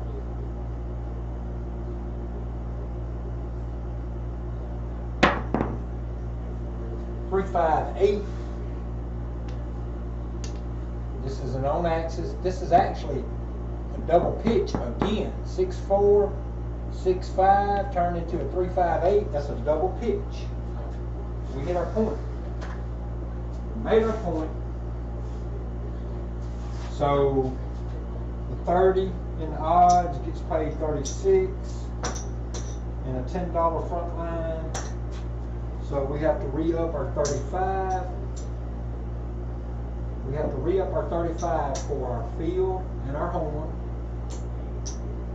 We have to put our part of our iron cross out here on the placement side of the 8 now, and we rack $11. Laying the 4. I could lay the 4. Probably wouldn't be a bad idea. Laying the 4, is that, yeah, that's probably the lost number, right? 6-4, 6-5 on the dice set. I'm working on the come out.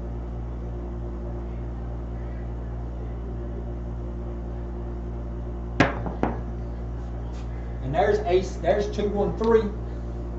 So we hit our We hit one of our numbers for the come out that we're looking for. That's a 3. So what happens is it pays 15 in the field, and the nickel on the horn is paid 75. So we take the 15 that we won in the field, and we got all our horn numbers again. We rack our 75. We re-up our front line, and we mark our, well, all we need now is a 2 and a 5. So we're still on the 6, 4, 6, 5. We're still working everything. We're still working everything on the cross 6s. Looking for the aces, looking for the yo, looking for the 12 with this dice set.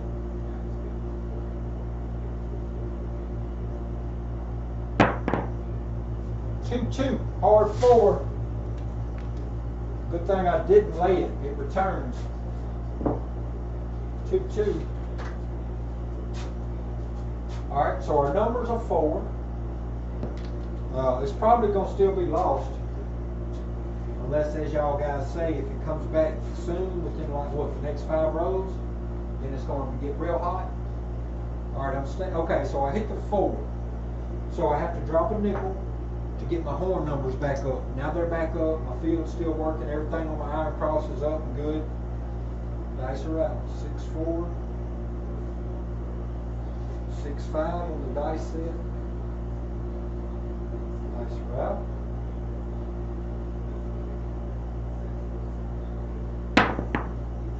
Two, hard 4. Hard 4, return. 2, hard 4.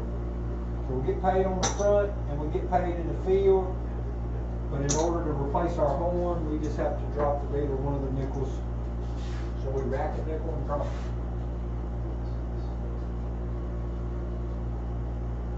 So it returned 2 times in a row, hard 4. We're on a new come out now. Everything's still up and working. 6, 4, 6, 5. Left dice have imploded 2 times in a row. We have to try to make a correction right there. Looking for aces, we're looking for midnights, and we're looking for yos and 3s with this dice set. There's 12, there's midnight. So the dice set right there, boom, primary hit. It did exactly what we wanted. It hit the 12. So see, this is a good case scenario. Yeah, true enough, we lost our front line, but we are planning for that. It pays double in the bubble, and it pays $150 for the $5 12 right there. So we replace our horns for 20 each.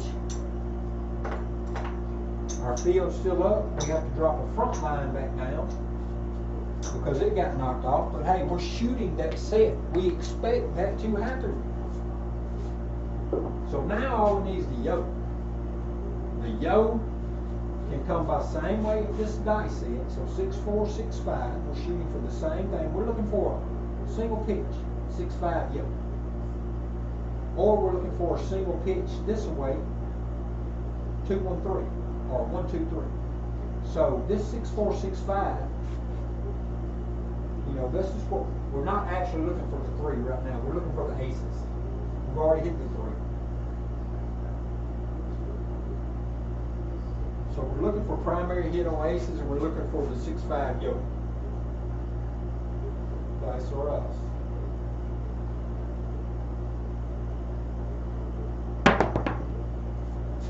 Two, hard way 4 again. Hard 4, 2.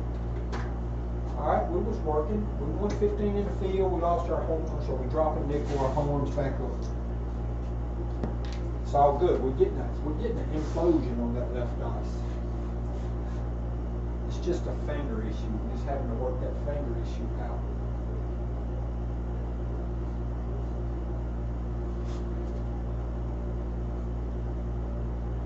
Dice are out.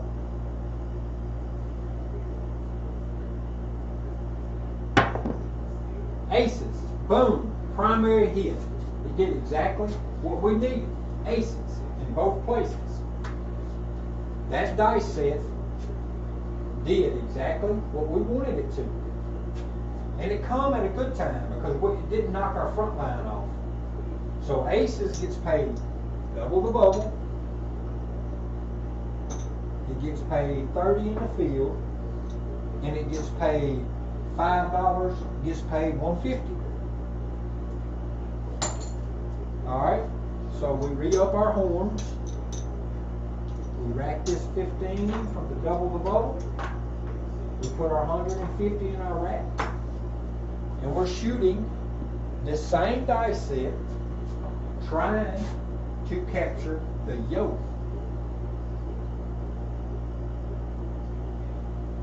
So VDC would have been hopping them after it got hot. Right after the second one come within like 5 rows, he'd have been all over them, hopping them. He would have probably made a good money on that.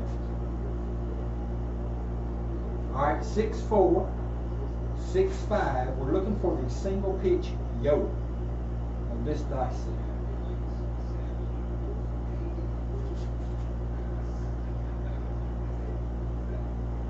Single pitch yoke, dice are out.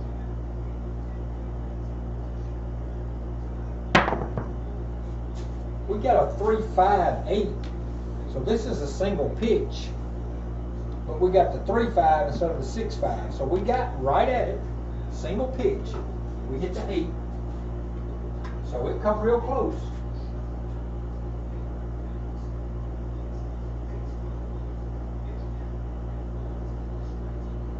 Yeah, it would have started because it got lost, and then when it come back 2 times within like the 5 rows, that's when he claims they get real hot.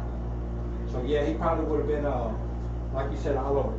So the 8, it's just gonna, the money that's gonna generate from the 8 is gonna pay the horn in the field. So it's basically a wash right there. We're still shooting 6-4, 6-5. We're trying to hit this yoke. We couldn't lay the 5 and guarantee a profit on a all-tall, on a small, because we don't only need the 5. But right now we're shooting for the yoke.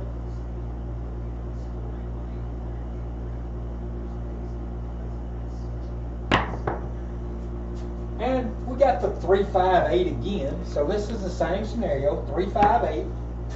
It's an on axis, single pitch. Actually, it's on axis double pitch. So yeah, that gets a little scary. So 6-4, 6-5. This one rose to the 3, and this one rose to the 5. That's a double pitch, but it's on axis. So the 8 again, it covers the field and it covers the horn. So it's just basically a wash.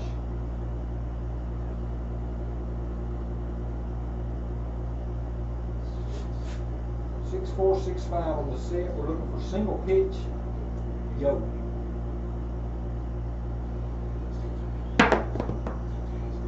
I thought we had a 10.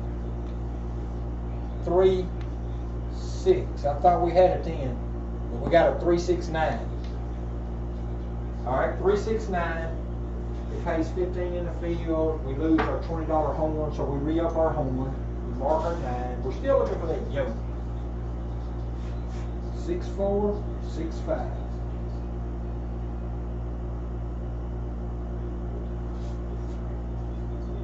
Looking for the yoke. Looking for the 5. Dice are out.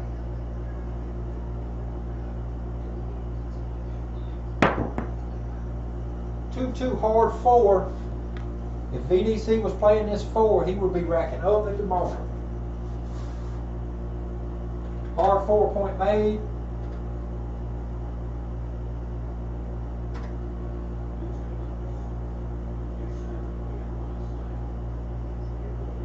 Hard 4 point made.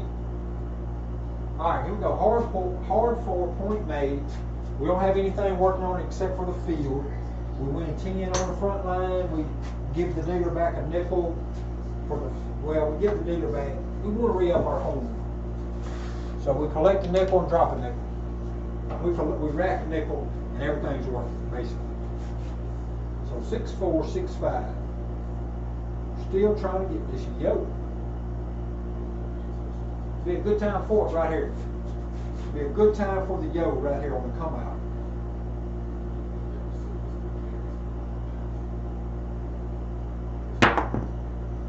Ah!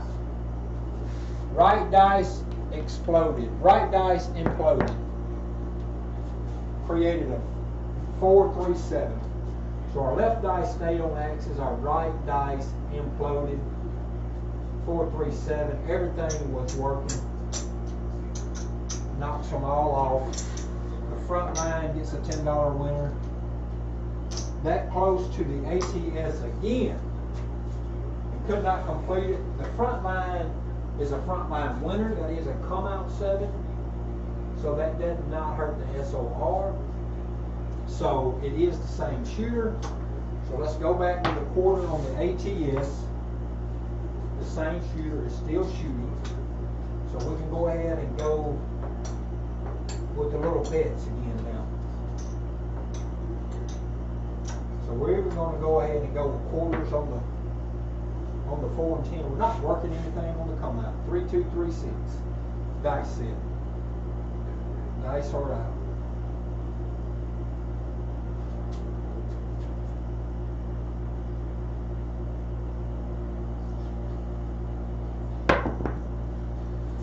Alright, AC Doocy. This is a drift. Left dice imploded, right dice exploded. Drift 3. $10 loser on the front line. We have to make some correction right here with the grill or with the set. More of the grill than it is the set.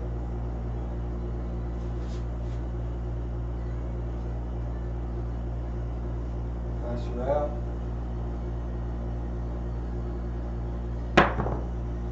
$4-4, hard weight 8. That's a primary hit.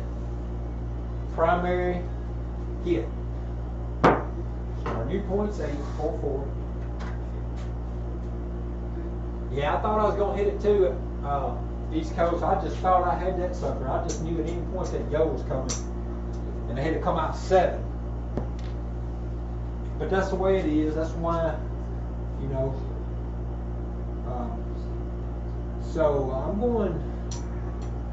I got the 220 and I've got $50 on, I've got quarters on the outside. So I'm going to do a little bit of regression again. Maybe the 2 hits and all the way down to 64 across. And then go from there. Maybe after I can get a couple more hits, it will be some of the same. Yeah, 5's lost. I haven't seen a 5 in a while.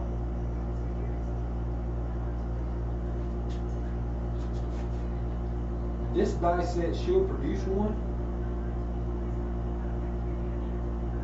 But as you said, it's lost. Ooh! That hurt. That's a point. That's not really a 0.7 out. It's just after the point was established on the shooter after he had a come out 7. So that hurt. I had all the money up. So that did hurt. After that shooter hit the come out 7 and knocked the ATS down, put all the money back up and had a implosion on the left dice, 7 out. So let me put that 7 in the tracker.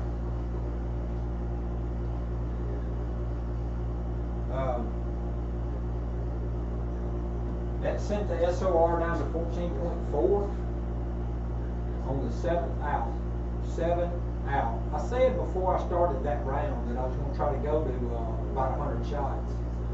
That shooter actually shot for, what, 22 rolls before 7 out. He did have a come out 7.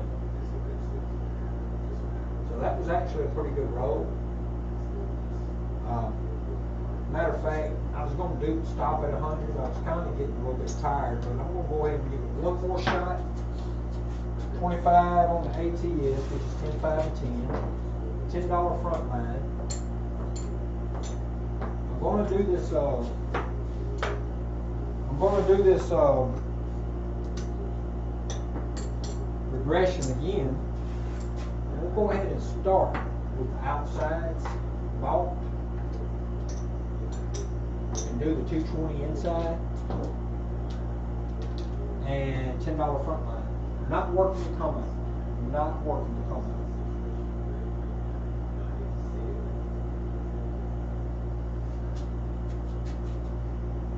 Nice order.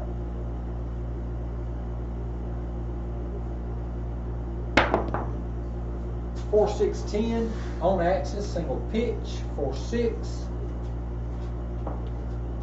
So I'm going to move that quarter into odds. Mark the 10.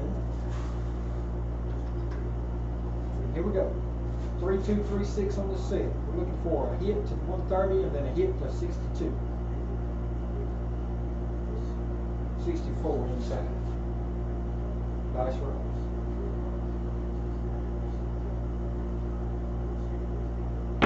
Actually, it won't be 64 inside, it'll be 64 across. 369, single pitch, 369, that's a single pitch on axis. 90 pace, 50 pace, 70. We start the regression to 130 inside, and we leave the quarters on the outside.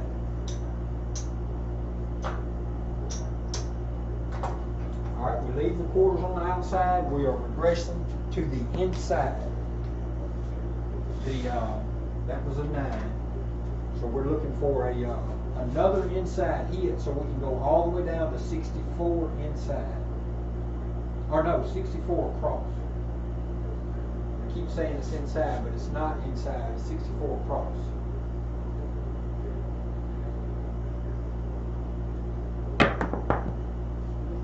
Did not make it.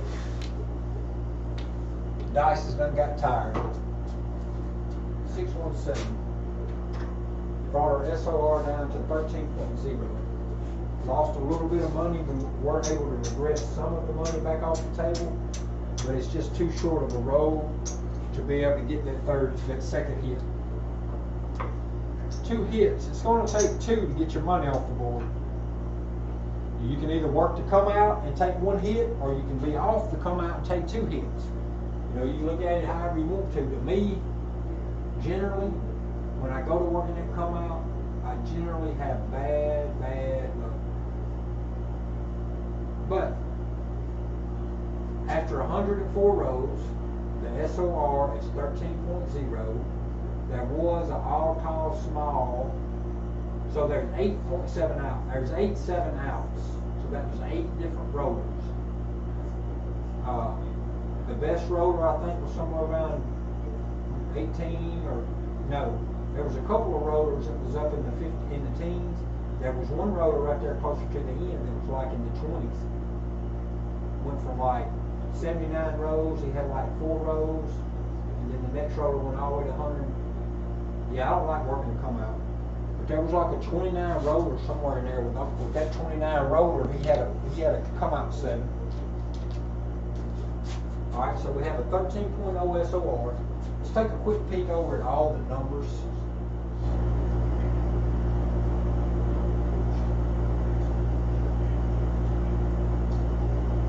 This is a little bit of all the numbers.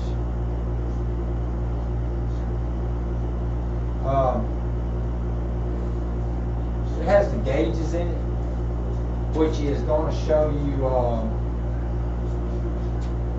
Yeah, I'd rather do hops or something else when we come out if I'm going to be betting. I'm not going to be using my cross money for the come out. That's for sure. But the let's see. The outside hits is 15.9, the inside hits is 46.4. But what you have to understand about those gauges, that is set up, the percentage, well, it's still an inside number regardless of whatever dice that you use. So the inside hits are kind of low, but what you have to realize about this is, now something is not acting correctly for some odd reason. Let me do something right here.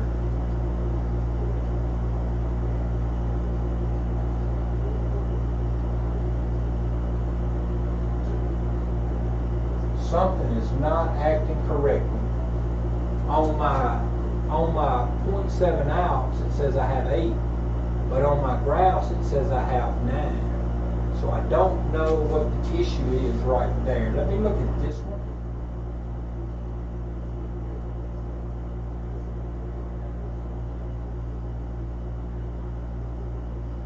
Okay, that's the better one. I never reset that one. Some odd reason today when I started, I was having to refresh some of my browser sources because I guess yesterday I had a bad connection because my frames kept dropping like crazy, my videos were choppy, and Robert even lost connection. So now we have the right information up there. So the inside hits, maybe we do. Maybe I need to refresh that one also.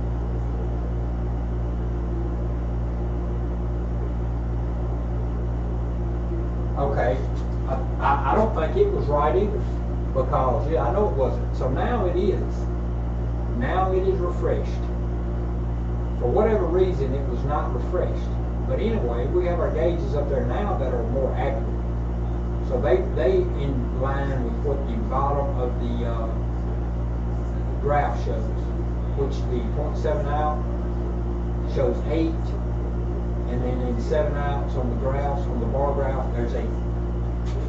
The numbers, the SOR at the bottom of the screen shows 13.0, the gauge reads 13.0. So here, outside hits is 21.2%, 22.1%, inside is 46.2, 4s and 10s is 20.2. But the issue, the thing is, you can't always judge that in a negative way because I'm using cross sixes dice set. So if you see a bunch of horn numbers on my graphs, that's okay. I used a lot of cross six throws. So I was expecting a lot of horn numbers. But as you mentioned earlier, my 6 and my 8 was my dominant. Late in the game, I hit another 9 right there before I hit a 7 out, and that pushed the 9 up even with the 8. But the overall dominant number was definitely the 6. And the recent dominant was probably the 4. I would have to, if I had to go back and look at the last 12 rows,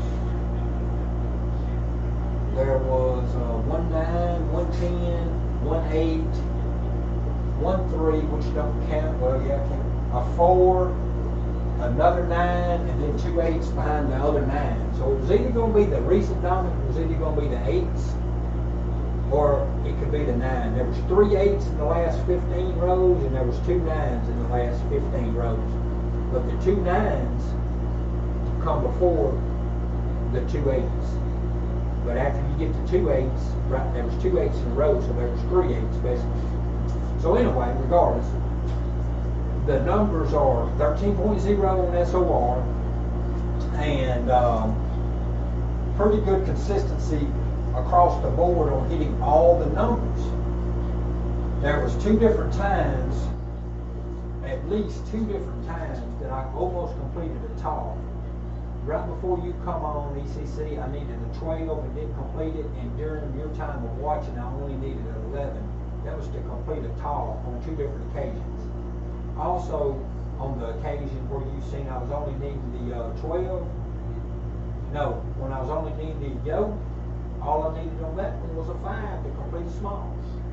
So I was close several times on the small and the tall, and I did complete the all tall small once completely, and I had completed a tall before I had completed a tall, and then that session ended a few rows later. And then I come back at the next session, I think, and I completed the all tall and small. So yeah, so I had a pretty good roll today, considering over the past week my SOR has been down below average. It's been down to the below 6 range mostly every day. I could not figure out what was going on. George gave me a few things to try, so I started trying those 3. He gave me 3 things to take a look at. I started trying those yesterday, and they weren't seeming to do a lot, but they were seeming to help some. So I made another little minor adjustment today, along with what I started incorporating on the changes yesterday, and it made a great difference today. Now let's just hope that these changes, these little small tweaks, I can continue to implement them tomorrow and the next day and the next day, and I keep this SOR up. Because as I told him yesterday, you know, I feel like that old saying, one step forward and two steps back, that's where I feel like I'm at, in a rut. Because it seems like I get doing pretty decent, and then all of a sudden something sets me way back, and then I have to fight to try to find out what's going on and get back to where I was at. And then when I can finally get back to where I was at, and maybe start seeing a little bit of improvement, boom, something sets me way back again. And as I told him yesterday, there was nothing that I intentionally changed that I can even think of. But he noticed something maybe different than what I'd normally been doing, and he said something about it, so I tried to make those changes, and hey, I think some of that stuff has worked. But anyway, I've got a 13.0 SOR for today. That's pretty good. That's really good. Let's look at bankroll. There's 25, there's 44. There's 175 plus 44, so there's 219. 219 plus 5, 719. 500. 500, 500. There's 1,500. There's 2,000.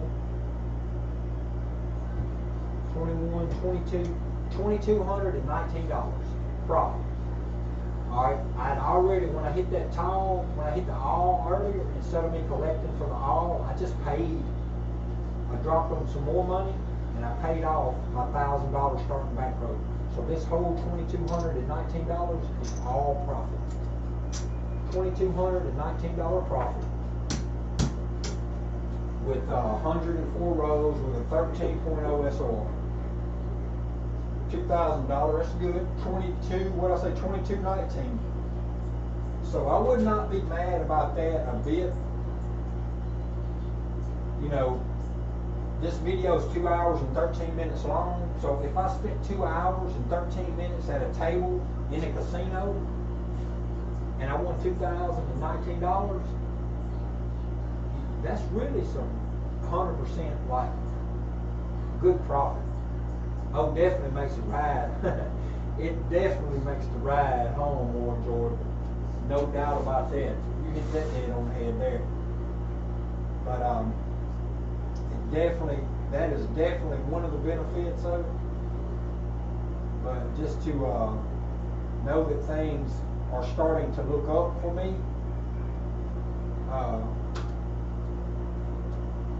13.0 on the SOR with ATS made and a tall made.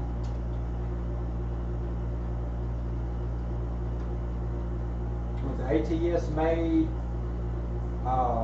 yielding total profits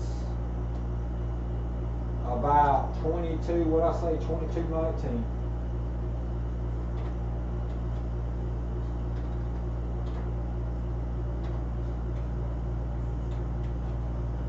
So yeah, so I was just I was fixing the title to my YouTube video.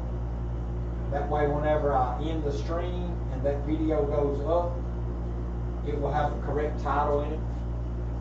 Because all it said was live stream. But East Coast.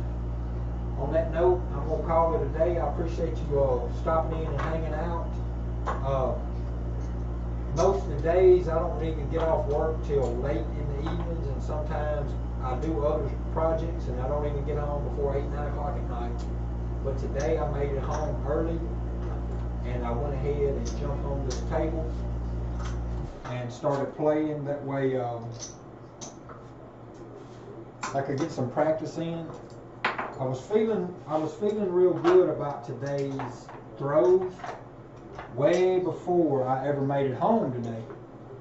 You know, when I was at work earlier and George was on live, I was watching alone as I was doing some things in the office, multitasking, and I just felt like it was going to be a real good, that I was going to have a real good practice. I just felt like it was going to turn out good. Now I'm just setting up my next $1,000 bankroll for my next session, and stretch a rubber band on the roll and walk out the casino grinning from ear to ear, cheesing. Then the ride's gonna be just as sweet on the way home with a rubber band full of money in your pocket like that. No doubt. I mean, that's the kind of things that I am doing all this for. I'm doing all this preparation work and this consistently practicing, hoping that it can translate over into the real live show.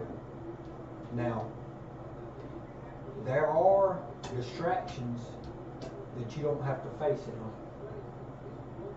There are distractions at the casino that you don't have to face at home. When we was on the show with David the other night, we talked about some of that. I did mention some of that, in my conversation was, he brought up the point of just taking it easy because things are a little different. And that's what I said, just be very wary of going to the table and you've done put in a lot of practice and you putting out $1,000 bankroll on the real table and it not working like it did at home. So just be careful. Just be cautious and limp in is what I say. Just limp in, see how things are doing at the actual table. But all I'm saying is I do all this stuff at home hoping that it will translate to good results at the table, at the real table. But yeah, on that note, I'm going to go ahead and end the stream here. Distractions are everywhere. Dealers are always messing with you. When I'm here, I can take nearly about as much time as I want. When I get to the real table, you got everybody waiting. You got folks throwing their money in right at the last minute, hollering hard this and hard that and hop that and this. You got chips down there in the way. So it's just a different atmosphere. But the way I see it is the more time you spend here and get used to at least a lot of this part of it, that's just less that you have to deal with there.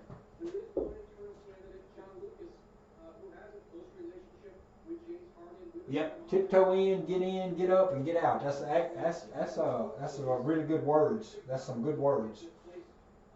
But East Coast, on that note, anybody else that might be out there, I appreciate y'all hanging out. I know Thunder come in earlier and G-Dub was in earlier. They might or might not still be there, but everybody, I appreciate y'all hanging out. I appreciate y'all, so I'm going to call it a day right there. And on that note, I appreciate everybody.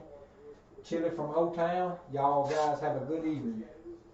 SOR out.